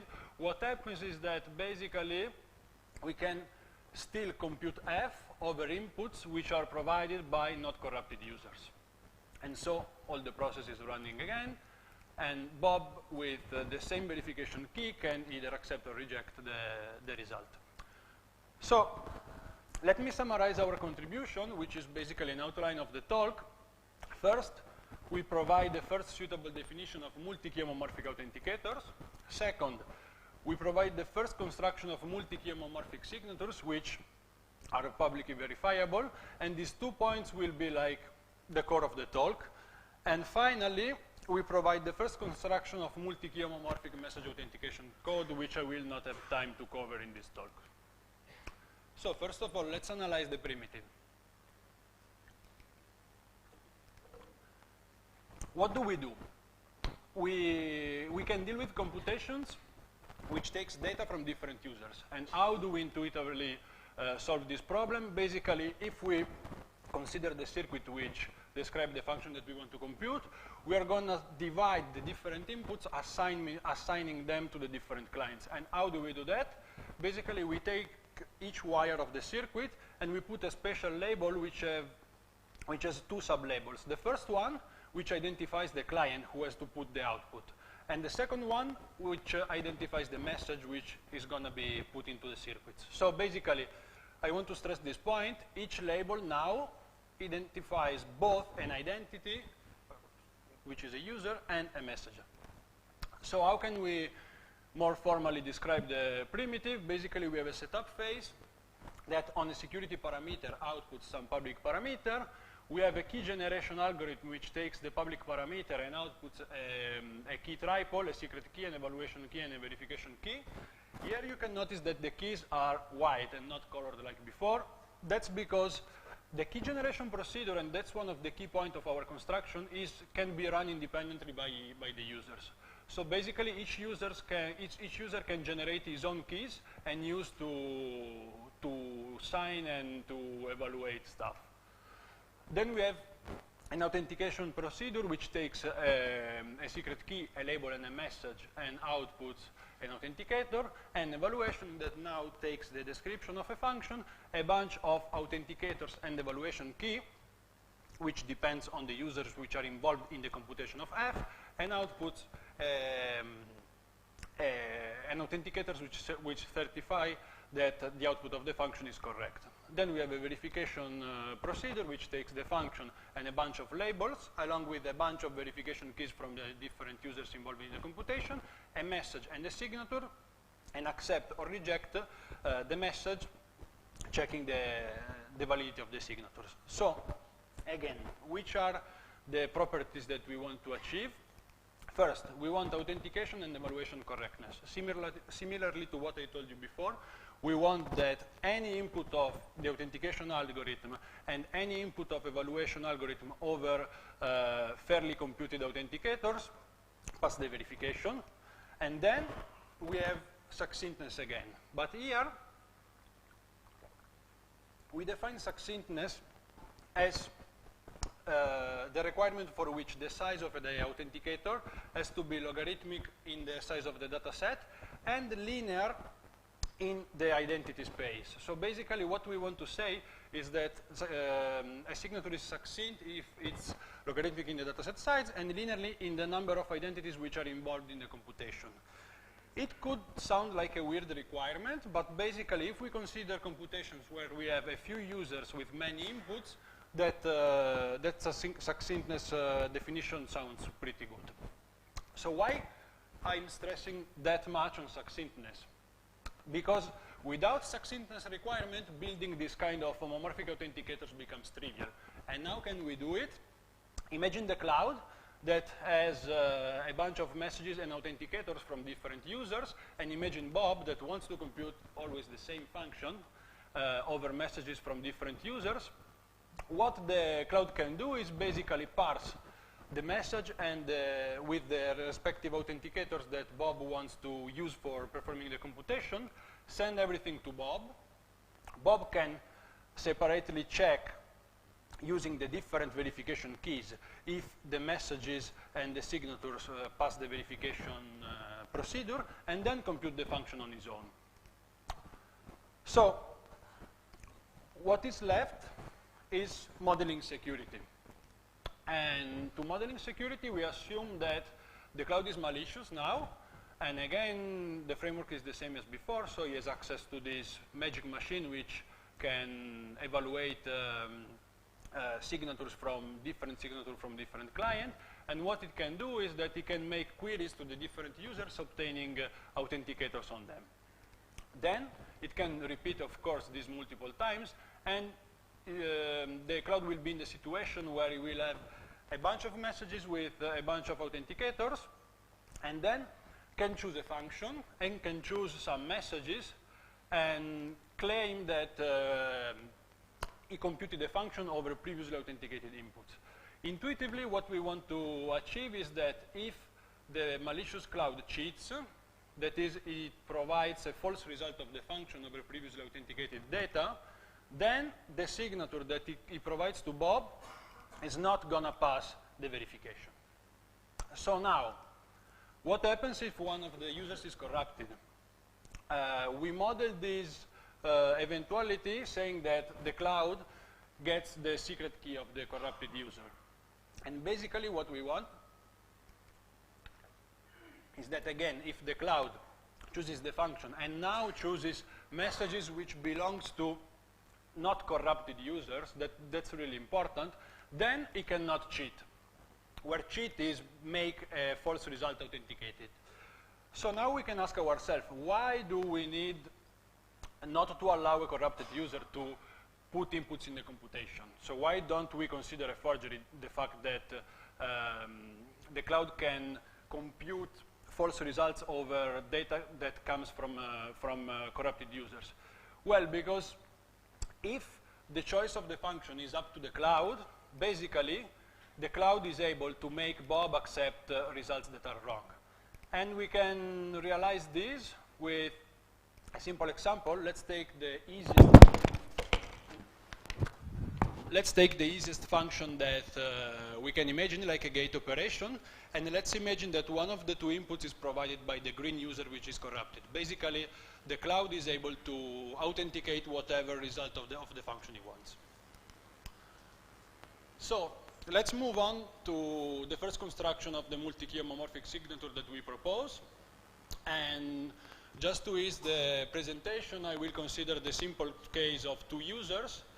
So in our scheme, the public parameters are a message space X, which is Boolean, a matrix space, which is Z n times M, another matrix space that is U, where basically U are squared matrices over Z, where the infinite norm is less or equal than beta. We have a data set of size T and the identity, which are basically 2, since we are like speaking on of a toy example. The key generation consists in providing a lattice trapdoor, which will be the secret key, an evaluation key, which is a matrix taken at random in Zn times M, and a verification key, which is the same A as the evaluation key, along with T elements of the distribution V, where basically the intuitive idea is that we have a VI for each element of the data set. For what regards authentication, basically we take a message X and a label L, which again is made of 2 sub-labels, and we output a user-related matrix U in the distribution U, such that it satisfies the equation AID UID plus XG equals V, where G is a known matrix of coefficient 0 and 1. So basically, where do we use the trapdoor? We use the trapdoor to invert V tau minus XG and find U with small coefficients such that the equation is satisfied. What about evaluation? Here we have to split the two cases. The first case is the two authenticators in input, the two signatures in input are from the same user. And here basically it's pretty simple. We apply the evaluation procedure of a paper from Gorbunov, Vaikuntanathan and Weeks from 2015, and we solve the problem in this way. And for the verification, what we check is that since the two labels share the same identity, green ID, we check that A green ID plus the green authenticators over F plus XG is equal to a non-procedure over, to a non-evaluation procedure over Vita1 and Vita2 that I'm not gonna explain. And we check if this check is okay. If we have a case where the two signatures in input are from different users, we have first to expand the signatures, putting a 0 like a fake component over the identity that we don't have. So basically, if we are in the case of the green identity, we have to put a purple 0, like the second component, while if we are in the case of purple identity, we have to add a green 0 component as a first component. And then we are going to reasoning component-wise, applying again component-wise the evaluation procedure from GVW15.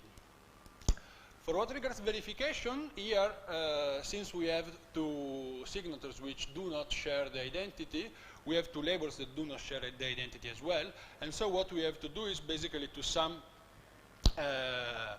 A green ID times green signature plus A purple ID times purple signature, and check that this plus X times G is equal to the evaluation procedure over the Vita Y. So for what regards security, what we got is that if a small integer solution problem is hard, then our multi-key homomorphic signature scheme is weakly adaptive secure. I'm not going to read again the small integer solution since we heard a lot of times in the past days. And then from this basic result of weak adaptive secure, we have some extension. So basically from SIS, we go directly to weak adaptive secure for single data set. Going in the random oracle model, we have a variant for unbounded tag space. Using a standard signature from the weak adaptive for single data set, we can go to the multiple data set frameworks And then using this homomorphic trumpeter function, which were proposed again in GVW15, we go from multiple data set in the weak adaptive setting to the adaptive secure framework. So let me recap a bit about our contribution. We proposed the first suitable definition of multi-key homomorphic authenticators, and then the construction of a multi-key homomorphic signatures and MAC. Let me mention some recent work. Basically, there are two papers. The first one is a zoo of homomorphic signatures, which is from Lai et al. And can be found in ePrint.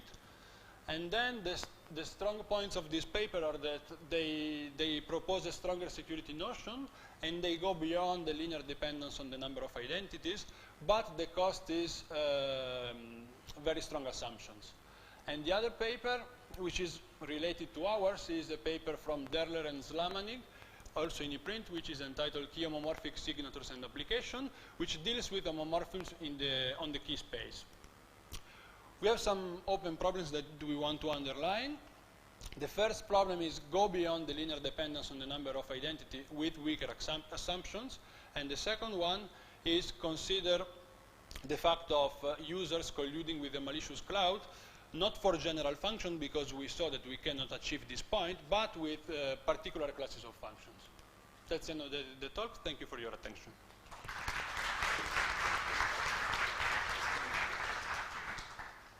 Okay, we've got some time for questions.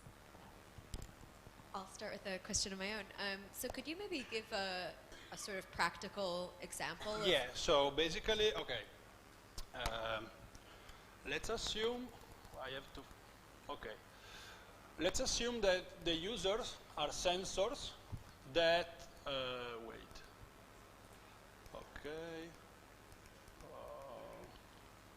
Okay, let's assume that the users are sensors that has to send some data to a remote cloud, and the cloud has to compute some function over them. And assume that at some point one of the sensors is basically compromised or get broken or whatever. Basically, we do not have to restore the whole system, but we just have to replace the sensor and give the new sensor a new triple of keys, and the system is going to work anyway. Can you make it fully? I mean, do you have some kind of bootstrapping procedure for this? Yeah, our construction works with labeled fully homomorphic encryption. We did not think about what you are mentioning, but I mean, basically, we consider it a first step.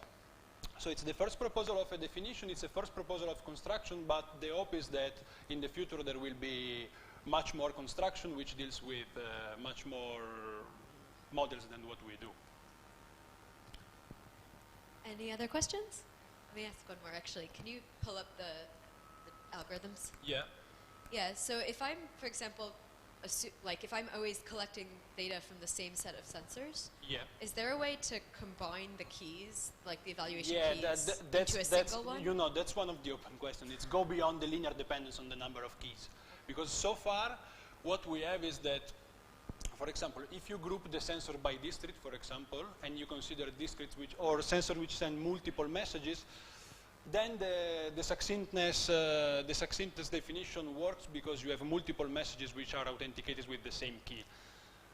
But how to combine different keys in order to make the number of keys shorter, it's not really clear at the moment.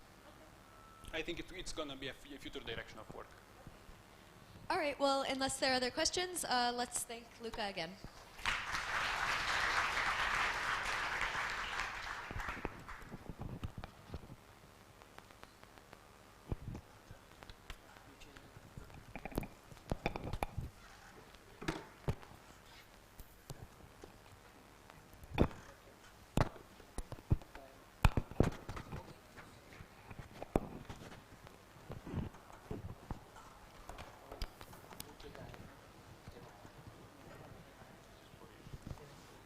Yeah, for the laptop. It's there already. Yeah.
Can you change the mode?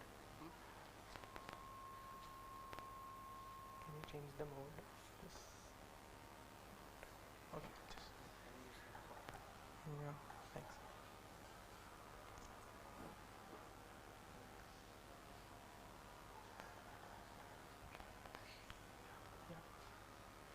Okay, so our next paper is on multi-input functional encryption with unbounded message security. The authors are Vipul from MSR, Ayush from UCLA, and Adam from Georgetown, and Ayush will give the talk. Hi, I'm going to talk about multi-input functional encryption with unbounded message security.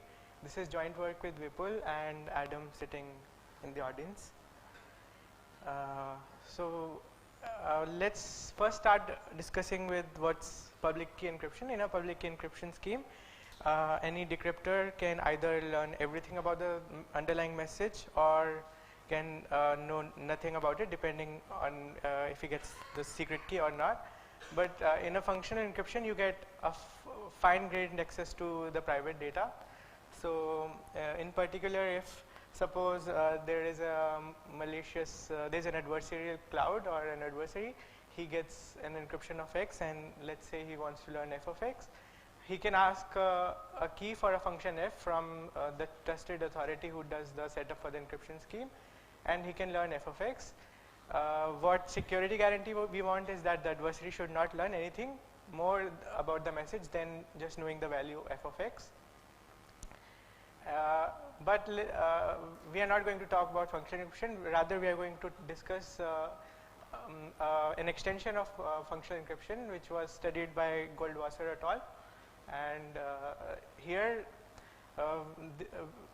we are going to talk about functional encryption, where given the function key, you can basically compute joint functions from the ciphertext, independently generated ciphertext. And so here, for example, there is the clouds has this secret key for F, and he gets encryptions from 4 independent sources. Then what he can learn is F of A, B, C, D, where he gets the encryptions of A, B, and C, and D.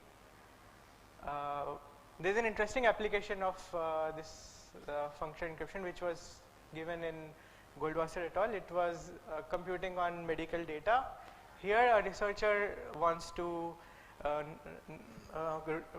perform some computations on patient records from various hospitals, but at the same time, the hospitals don't want to reveal the entire medical data to the researchers. So, the solution that was proposed is that the hospitals can participate in a trusted setup, and then they can encrypt their data, and then a researcher can request for a key from the trusted authority about the function, and then he can learn F of A, B, C.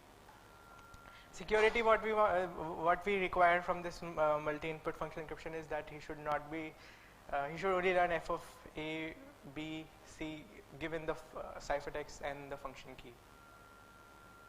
So there has been a lot of work in this area, and the first work was done by Goldwasser et al., where they construct this, define this primitive, and also construct it for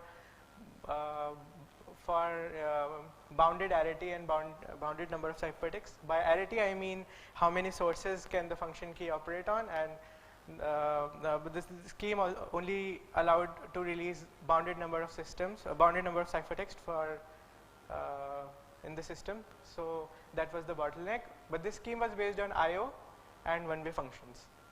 They also had another construction which removed these bottlenecks, but it was based on more stronger assumption of what's called as differing input obfuscation. Then there is this work by Brzezinski, Komorowski, Sagev, and Anant and Jain. It was concurrent work, and they construct an MIFE for only secret key setting. By secret key, I mean the encryption keys are not known to the adversary in the security model, but they remove the bottleneck of having bounded number of ciphertext. So this was based upon secret key, FE, and one-way functions. And finally, there was this work by Badri Narayan et al., and they construct MIFE for functions with a priori unbounded arity. and it also allowed releasing unbounded number of ciphertext, and this was based on slightly stronger assumptions of PCDIO and one-way functions. In this, so what are the drawbacks of these work? So one drawback is all the known constructions either give us constant arity for unbounded number of ciphertext, or they are based upon strong assumptions of DIO and PCDIO. So in particular, in the examples, imagine a scenario where there are these hospitals and they encrypt their patient data. Now the researcher learns F of A, B, C. Suppose now that the hospital wants to update its patient data, and there is say there are some changes in the data, and he releases encryption of A prime, and now the adversary the researcher wants to learn F of A prime, B, and C. These schemes with bounded number of ciphertext do not provide any security guarantee at all in this regard. So what's the bottleneck? That we can't issue many ciphertexts. So in this work, we construct MIFE for unbounded number of ciphertext, but we rely on sub-exponentially secure I/O instead of polynomial I/O, and we also rely on existence of sub-exponentially secure injective one-way functions. So the existence is in bold because we don't require to know explicit instantiation of such one-way function. Any existence is enough for the security proofs to go through. So I will just recall quickly the syntax of what's multi-input functional encryption.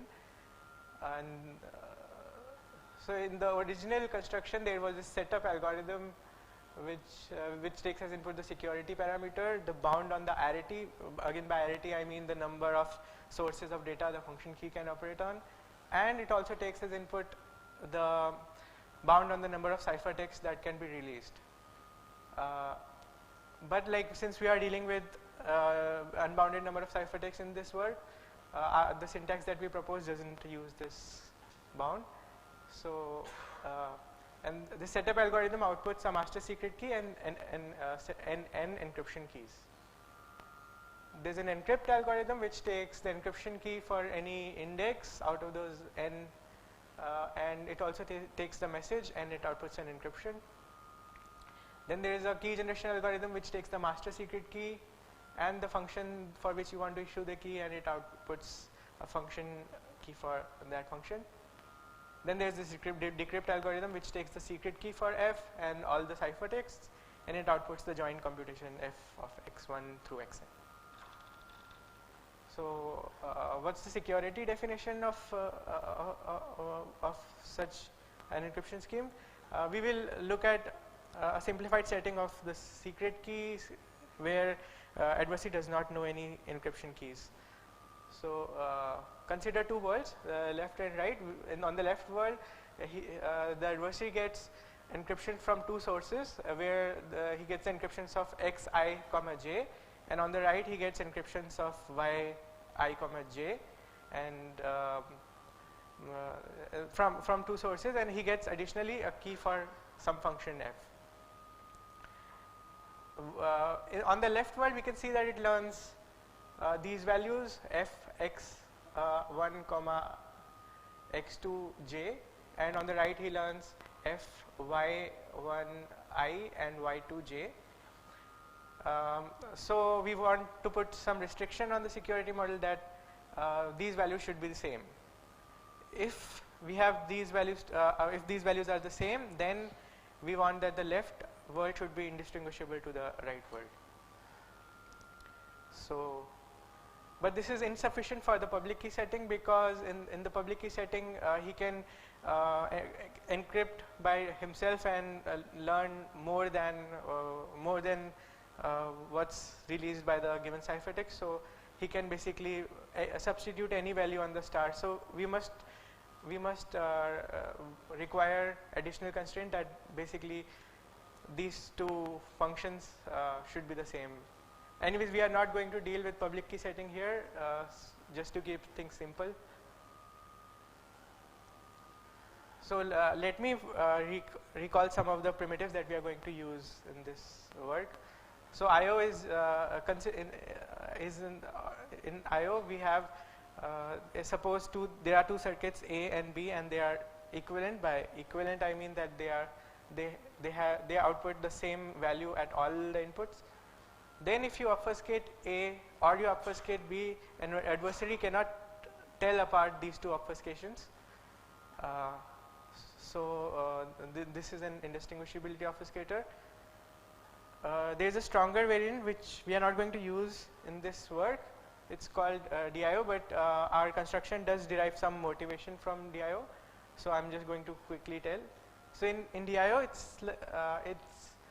if there are two circuits A and B such that they differ at some point, but that point is hard to recover, then the guarantee is that if you obfuscate circuit A from obfuscate, if you're given obfuscation of A or an obfuscation of B, then adversary cannot decide unless he himself computes the point at which the circuits differs.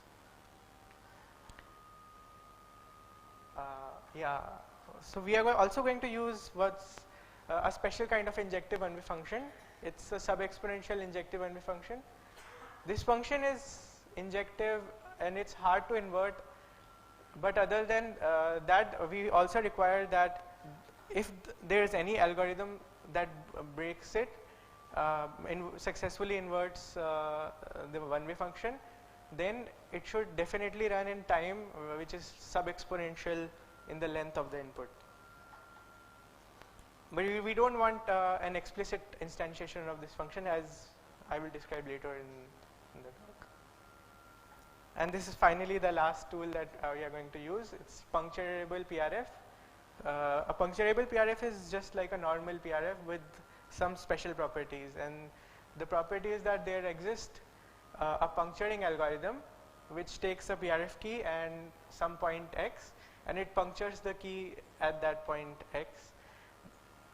This punctured key allows to evaluate the actual PRF on all values except that point x at which it was punctured.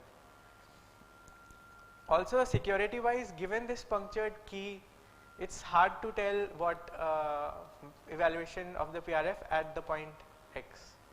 So given the punctured key, it's the PRF evaluation of k at x is indistinguishable from a random value. Okay, so now I will describe the approach of our work. How do we construct MIFE for unbounded number of ciphertext? Let's recall what is general recipe for MIFE or FE that has been studied in various works.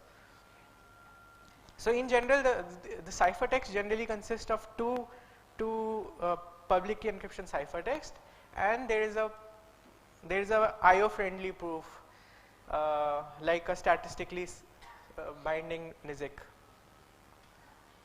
And any function key is generally an obfuscated program which takes as input these ciphertext, and then it verifies the proof, and once if the proof verifies, then it uses one of the hardwire PK secret key, and then using these decrypted value, it computes the function and outputs that evaluation. So here, thing to observe is that since we are dealing with IO friendly proofs, these statistically sound NIZCs, typically for the proof to work, we'll have to commit all the challenge ciphertext in the setup, and therefore the size of the setup parameters, the size of the encryption keys, it grows with the number of ciphertexts. So that gives us only bounded security. Also, it restricts us to just selective security since we have to commit all the ciphertext in the public parameter. So I'll describe our solution like step by step. So first, we look at how to remove this bottleneck. So one way is to use simulation sound NIZCs instead of using SSS NIZCs, but we cannot use this with IO, so we'll have to use it with like DIO, because DIO is using DIO. What we can do is you can these kind of NIZCs are more friendly with DIO, so they can help us to argue security. But since we are not allowed to use DIO, we have to do something else. First thing is that for every valid statement, there are multiple proofs in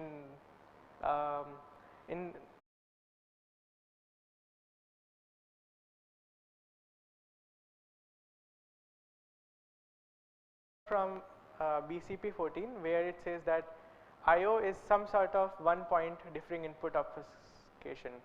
By that I mean that IO itself gives you some DIO-like property that you can utilize for the proofs. So what we do is now make the proofs unique.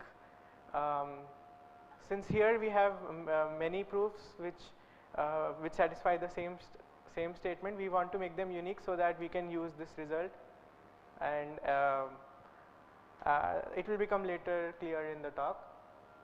So I'll just describe the construction in quickly. So the setup algorithm is just doing setups for the public encryption 2 times, and it samples a PRF key. This PRF key will give you some sort of proof that we are going to use in the algorithm. The master secret key consists of these PRF keys, the public keys, the secret key of the PK system, and the public encryption key is just the set of public keys and the PRF key. Okay, so how do you encrypt?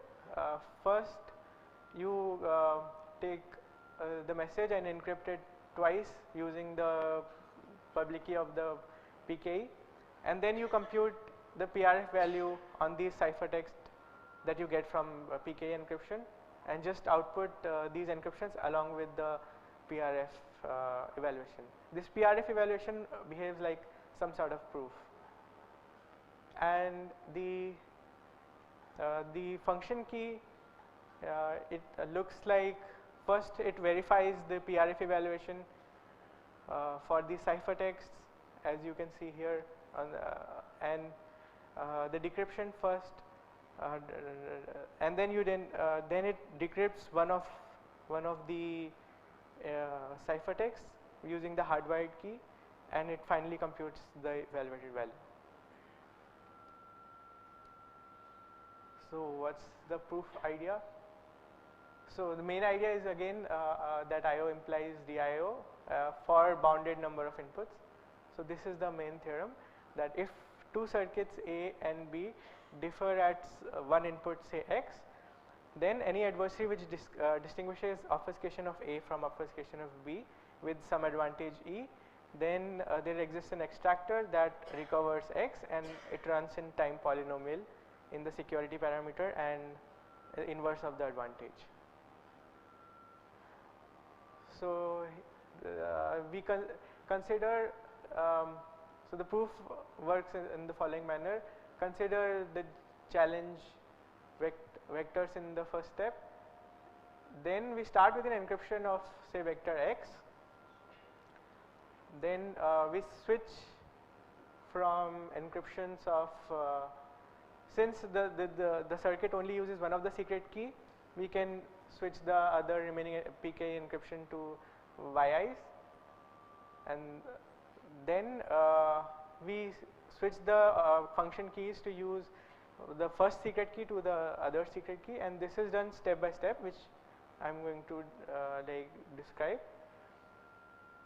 So we consider a hybrid circuit G sub Z, which is the hybrid function key, and in this function key the first step is the same, except that there is another step at which we check that if the ciphertext is less than some value Z, then we decrypt using the first key, otherwise we use this second secret key, and we output and using this decryption, the obfuscation just outputs the value. Yeah. So now we iterate the Z from 0 to all the space of all the inputs. So if now how do we argue security between the two hybrids? If suppose if suppose G sub Z and G sub Z plus 1 are equivalent, then in this case we are good because of the IO security. If suppose they are not, then what we can actually do is invert the one-way function, use this to invert the one-way function P. This is done by using IO implies DIO result. So since, yeah, so the main idea is again we use the hard coding and the punctured programming technique to embed a one-way function challenge, and then using IO implies DIO we can invert the one-way function. So note that P, which is a one-way function, is used only in the proof. We can actually as well use it as any one-one function in the construction. This construction works only for the secret key setting. For the public key setting, we need to do something else, because since in the public key setting encryption keys are revealed to the adversary, since the encryption key contains the PRF key, you are losing the security there. So what we do is, instead of giving the PRF key in the clear, we give a program that contains the PRF key, and that program is obfuscated and given as the encryption key. So yeah, the obfuscated program takes the two ciphertexts and its randomness and gives out the proof, the PRF value, only if both the ciphertexts encrypt the same message. So now I will conclude. We get MIFE for unbounded number of ciphertexts, and we rely on sub-exponential IO, injective one-way functions with sub-exponential security, and we get adaptive security for free because we are dealing with sub-exponential assumptions here, so we get it for free. But there are some open problems. First is that since we are going input by input, we can only achieve security for bounded message lengths, which like the message length that has to be bounded in advance. So how to remove that bottleneck? Then second open question is the ultimate goal of coming with an MIFE scheme with unbounded arity, and what about polynomial time assumptions? Oh, sorry. Yeah. Thank you.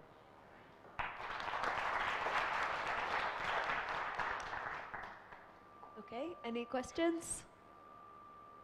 I'll ask a quick one. So with respect to the first open problem you had up, what is the current bound on the message length? You can fix any polynomial bound. Okay.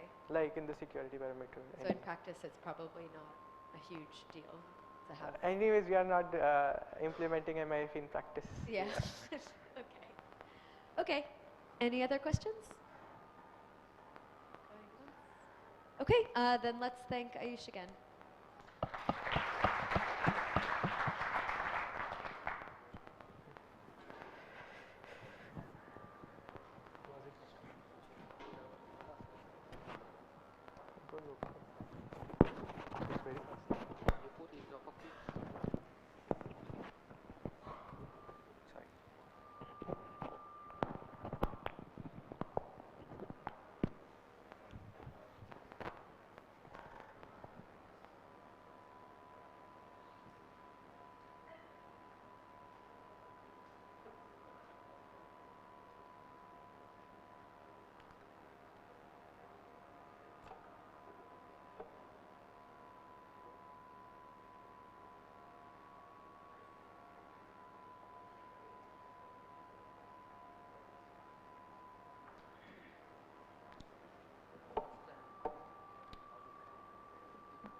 No, I didn't. Oh, I should connect? Okay.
So for the last talk of the session, we're going to hear about verifiable functional encryption.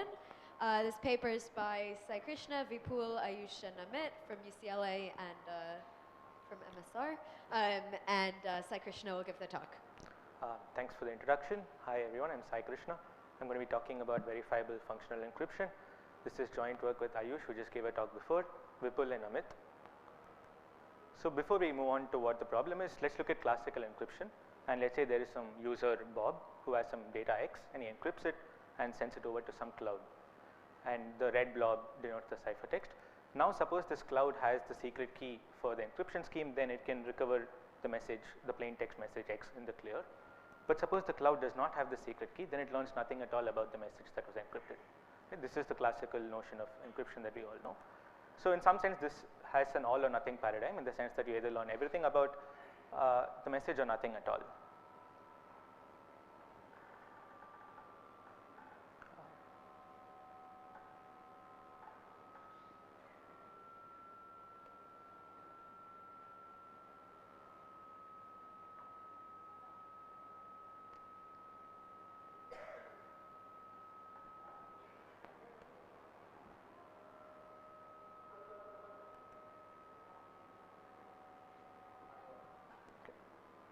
So what is functional encryption? Let's say again we have the same user X and he wants to talk to a cloud service provider, but now we want to give more fine-grained access to the private data. So as before, Bob encrypts his data and sends it over to the cloud, but now the cloud wishes to compute some function F on this encrypted data, on the plain text that is underlying this encrypted data. So he talks to a trusted party who has the master secret key behind the entire system, and he tells the party that I want to compute this function F. And suppose the trusted party thinks that the cloud is indeed authorized to compute this function F, it returns back a secret key for this function F. Now using this secret key and the encrypted ciphertext, it can compute the function on the underlying plain text. That is, it learns the value F of X. But what is the security guarantee that we want? We want to say that suppose the cloud service provider, the decryptor is malicious, we don't want him to learn anything about the message that was encrypted apart from F of X. So intuitively, we'll formalize this a little later, but intuitively we want to say that the secret key for the function should not allow the adversary, the decryptor, to compute anything other than the value F of X given the ciphertext. And functional encryption is a very general paradigm, and it's a generalization of attribute-based encryption, predicate encryption, and so on. So before we move on, let's just formally describe the syntax of a functional encryption scheme. There's a setup algorithm that outputs a master secret key and a master public key.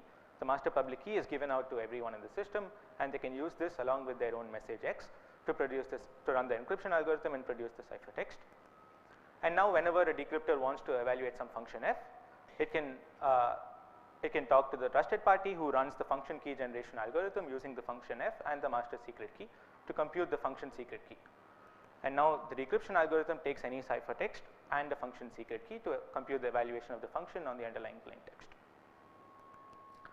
What is the security requirement? Let's look at it in a more formal setting. We'll call this the indistinguishability security or the insecurity. Consider the adversarial cloud who has the function secret key for some function F.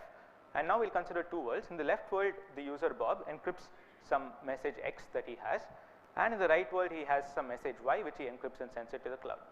And as we saw earlier, we want to say that the adversary cannot distinguish between the left and the right worlds, right? Because this is what indistinguishability security would mean. But clearly this is impossible to achieve, because in the left world he learns the value F of X, and in the right world he learns the value F of Y, which was the correctness requirement we wanted from this notion. And so he trivially can distinguish these two worlds if the F of X is not equal to F of Y. So we'll relax the security notion to say that if the output of the function in the left world and the right world is the same, that is if F of X is equal to F of Y, then the adversary should not be able to distinguish between the two worlds. So this is a simplified version where there's just one secret key and one ciphertext that is given to the adversary. But you can imagine a setting where we generalize this to multiple secret keys and multiple ciphertexts with a similar constraint that we impose. So what is an example of functional encryption in a more practical scenario? Let's say there are several banks and the World Bank is the trusted master authority. And now there is an auditor who wants to audit all these banks and check whether they are performing correctly or they're doing whatever they're supposed to do. In particular, suppose he wants to compute a function F on the data that all these banks have. Let's say one bank with some data X, he encrypts and sends it to the auditor gets the function secret key for F, and he computes the value F of X, and everyone is happy in the system. And we want to say that if the auditor is malicious, he should not learn anything about the bank's sensitive data other than the value f of x that he was indeed supposed to learn. So this is the motivating example, and this is this example proposed one of the earliest works on functional encryption in GPSW06. So now let's see if there are any drawbacks with this motivating example. Again, let's look at the case of the auditor, and let's say there are two banks now, one with input X and the other with input Y, and they both send their encrypted data to the cloud, sorry, to the auditor, and the auditor computes f of X and f of Y, and everyone is happy. But suppose this second bank is malicious and it has done some fraud and doesn't want to give the actual data to the auditor. So instead it does not encrypt Y, but it sends some other garbled version of some random string, and then the auditor does not learn f of Y, but instead learns some random value Z. So there's no guarantee that functional encryption provides in such a setting, because it only talks about a malicious decryptor. But here we have a malicious encryptor who is not performing as he was supposed to do. Let's consider a more interesting scenario where it's not the bank that does something wrong. The bank still sends correct value X that is encrypted, and the auditor wants to learn f of X and g of X, but the World Bank is corrupt for some reason. Maybe it talks to the bank with value X and decides that it would get some money from the bank for the fraudulent activity, and then it does not give the correct function key for G. It gives some other wrong function key that behaves like a function key for G, in the sense that for maybe all inputs other than X, it acts like the correct function key for G, but just this input X, it does not work correctly. The auditor has no way of knowing that this value, the function key for G that he receives, is not the correct function key for G, and then now he is just confused because he believes that this value Z that he learns is the value G of X, which was not. So in this scenario, we also want to protect against a malicious authority, the authority who generates the public keys and the function secret keys, and the traditional notion of functional encryption offers no security guarantee in this setting. So in this work, we propose the notion of verifiability, which says that suppose there is some user with the master public key and he has some ciphertext. He can run a publicly verifiable algorithm on this ciphertext, and he gets back whether the ciphertext was correctly generated. By correctly generated, I mean that there was some message which was used to run the actual encryption algorithm to produce the ciphertext. This public verification algorithm does not tell the user what the message was inside the ciphertext, so he's still happy, and there's no security loss with respect to the traditional functional encryption. So now he knows that he has a well-formed ciphertext, and he gets another function secret key for his function f from the authority. Again, he runs another public verifiable algorithm, and the algorithm tells him whether this function secret key was generated correctly by running the actual function key secret key generation algorithm. So now he has a well-formed ciphertext and a well-formed function secret key, and he can run the decryption algorithm to recover the value f of X, and he is guaranteed that this is indeed the value f of X that he wishes to learn, and he is happy. So to put it more formally, what does verifiability say? It says that for all master public keys generated in the system, and for every valid ciphertext, by validity I mean that you run the public verifiable algorithm and it tells you that the ciphertext is valid, there exists some fixed message X that is underlying inside the ciphertext. This is the plain text, such that for every function f and every valid function secret key skf, when you run the decryption algorithm using this ciphertext and the function secret key, you are guaranteed to receive the value f of X as output. Okay. So what are the results in this setting? We first show that simulation secure verifiable FE is impossible. So the previous security definition of FE that we spoke about was indistinguishable security, and we show in this setting that simulation security is impossible. And our main result is a generic compiler that takes any public key insecure FE and transforms it into a public key insecure and verifiable FE scheme. And we don't require too many additional assumptions for this transformation. I'll get back to the assumption needed a little later. We also have generic compilers in the setting of secret key functional encryption and multi-input functional encryption. And also we look at the closely related notion of obfuscation and give a generic compiler from an indistinguishable obfuscation scheme to a verifiable one. And we also show that verifiable FE can be used to construct functional commitments, which was a recently introduced primitive. So if you instantiate our transformation with several functional encryption schemes, and even their weaker notions like predicate encryption and attribute based encryption, you get several schemes for verifiable functional encryptions under various assumptions. Starting with just verifiable identity based encryption, which can just be based on the BDH assumption, and all the way up to verifiable functional encryption for all circuits which can be based on I/O. So first let's see whether the problem is trivial. Can it be solved very easily? Let's say we have an underlying functional encryption scheme that we want to transform into a verifiable one. Let's just run the setup of this functional encryption scheme and generate the master secret key and the master public key. Now whenever we want to encrypt some message X, we just compute the underlying encryption as before by running the encryption algorithm of the functional encryption scheme, and just compute a non-interactive zero knowledge proof that the encryption is done correctly. Now if the proof verifies, then you're guaranteed that the encryption is done correctly, and you can easily verify the proof publicly, so everything is easy, right? But there's a small catch here, in the sense that in order to generate a NIZIC proof, you need a common reference string, and this has to be generated at the setup time. But remember that our goal was to protect against malicious authorities, and so the authority is the one who is generating the common reference string itself. So if he's malicious, he could generate a malicious CRS and compute fake proofs, and the whole guarantee of NIZICs is gone, right? So therefore we cannot generate a NIZIC, and we need some other techniques to solve the problem. Let's look at a closely related proof system called as a NIBI, which is a non-interactive witness indistinguishable proof, which has the following. Suppose there's some statement X, and a prover wants to prove that the statement X is in some language, and let's say there are two witnesses W0 and W1 that are given by the verifier to a prover, and now the prover picks one of those two witnesses at random and gives a proof using that witness to the verifier, and the guarantee of an NIBI is that the verifier cannot guess which of the two witnesses was used to generate the proof, right?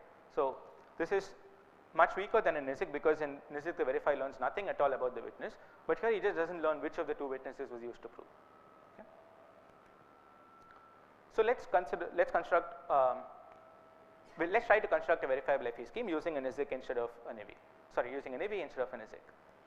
So again we consider the underlying functional encryption scheme, but this time instead of just using it once, we'll use it twice in parallel. So in the setup algorithm, we run it twice to generate two master public keys and two master secret keys. So the red and green blobs denote, the red and green things denote each individual functional encryption scheme. So now whenever you want to encrypt a message X, construct a red blob, which is a red ciphertext using the red encryption scheme, and a green blob using the green encryption scheme. And now you construct a NIBI proof that says that either the red blob encrypts X or the green blob encrypts X. So note that you have two witnesses here, either the witness for the first encryption, the red one, or a witness for the green encryption. And now your ciphertext would just be these two encryptions and the NIBI proof. Similarly, whenever you want to generate a function secret key, you generate two function secret keys using the red and green systems, and you prove using a NIBI again that one of them was indeed correct. Okay. So does this work? Let's see. What would the decryption algorithm be? The decryption algorithm just decrypts the red ciphertext with the red blob and the green ciphertext with the green blob, and checks if both of them are valid. Okay. Or we could even restrict it to say that the decryption algorithm just checks if one of them is correct, or maybe just for simplicity we can say the decryption algorithm checks if both the ciphertext, if both the systems give the same value. If so, it outputs that value. If not, it just outputs both. Okay. So let's see whether this gives us insecurity. So let's look at the challenge ciphertext. We initially start with an encryption of X, and we want to move to an encryption of Y.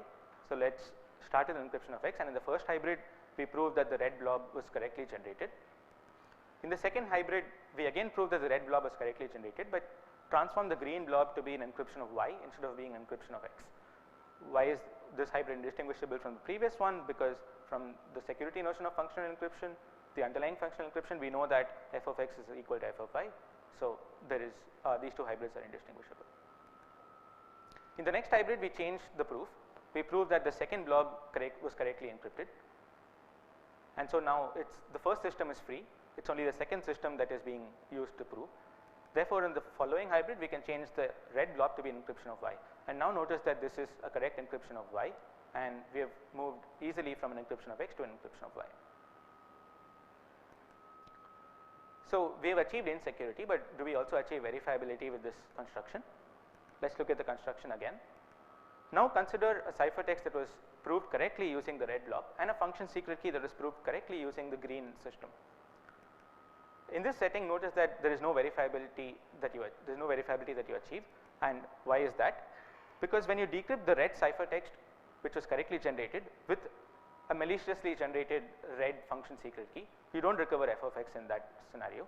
And when you decrypt a green ciphertext that was maliciously generated with a green function secret key that was correctly generated, again you don't recover f of x.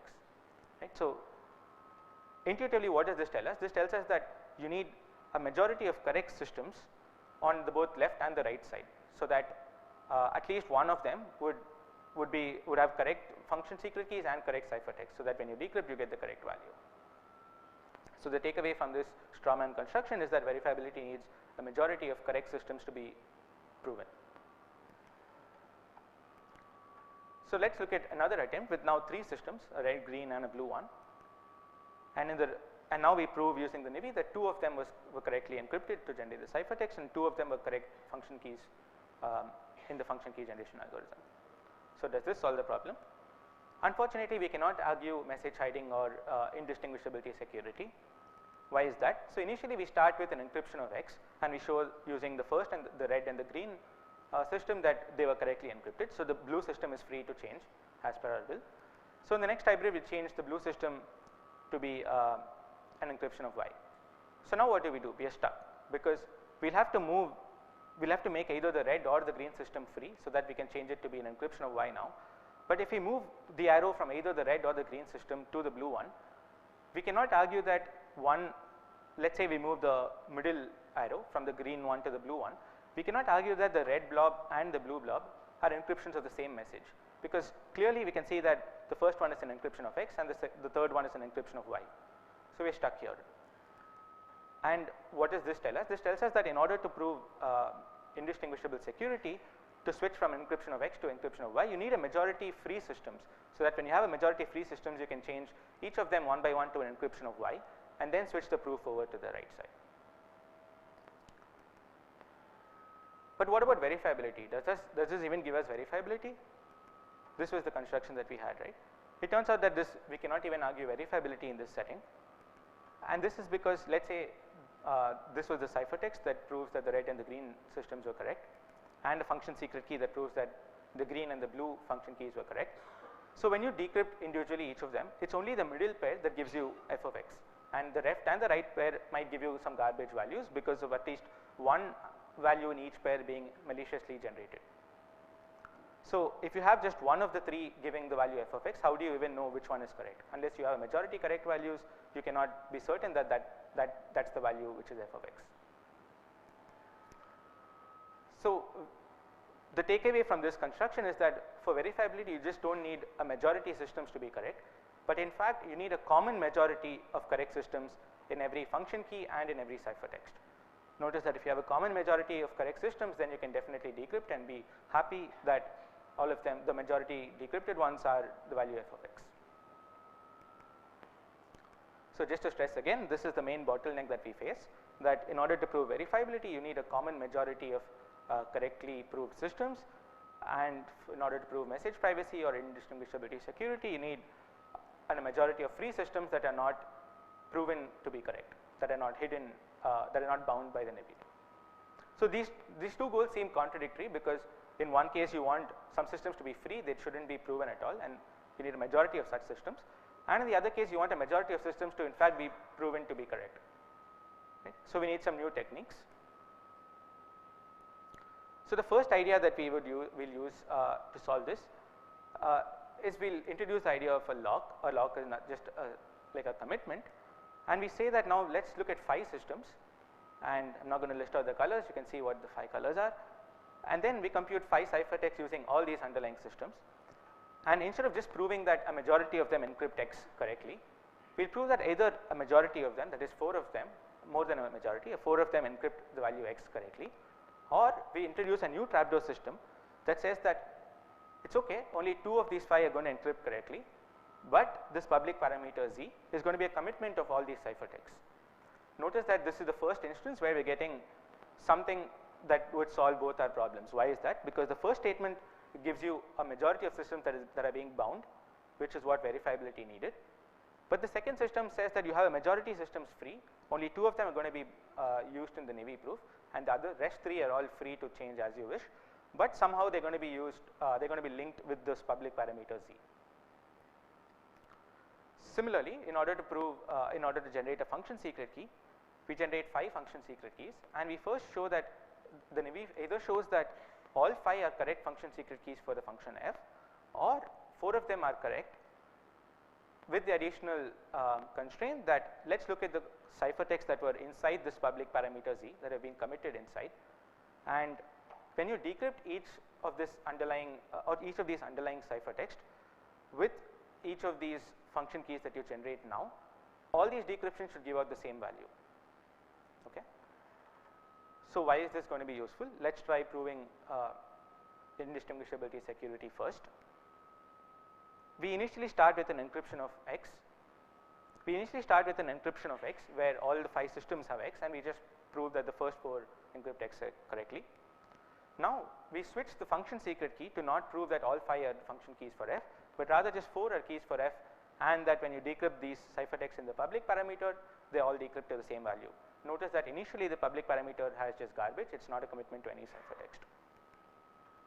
We now switch the encryption to prove the trapdoor statement, where we set the public parameter to be commitment of all the ciphertext that we generate, and we prove that the first 2 indices are generated correctly as an encryption of x. Now notice that we have the last 3 systems free, in the sense that they are not bound to be proven correct, and we can change each of them from being an encryption of x to an encryption of y. And if you look at the function keys, the decryption would still satisfy because f of x is still equal to f of y.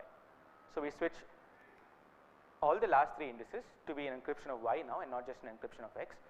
And this is the crucial point in the proof, where we now say that because of this trapdoor statement, we have a majority systems that are free to be switched, and we have switched all these systems from an encryption of x to an encryption of y. The rest of the proof is fairly straightforward. We switch now the last 2 indices to be an encryption of y and not the first 2, and we have the first 2 systems free. We can switch both of these to be an encryption of y now, and this turns out to be a valid encryption of y. So what about verifiability? Does this system already give us verifiability? If the function key was generated using the trapdoor statement and the encryption was generated using the trapdoor statement, then by the guarantee of the decryption, we know that all of them would decrypt to f of x itself. So we are happy there.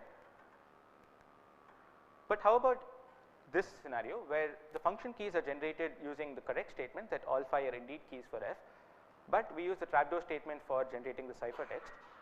Now notice that only 2 of these indices are generated correctly, only 2 of these ciphertext indices are generated correctly, and this commitment is essentially useless because it says nothing at all on the right side, and we can look at this commitment as playing no role at all in this setting.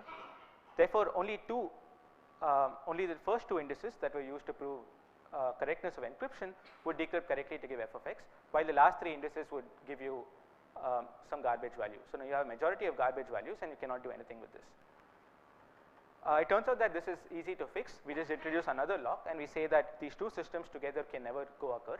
These 2 scenarios can never co-occur, and therefore this is the only glitch in proving verifiability, and if they can never co-occur, then the whole construction is trivially verifiable.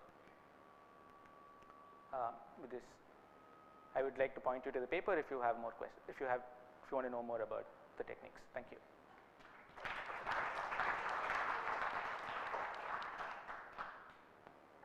Okay, we've probably got time for one quick question. No? Okay, then let's thank Sai Krishna and all the speakers in the session again.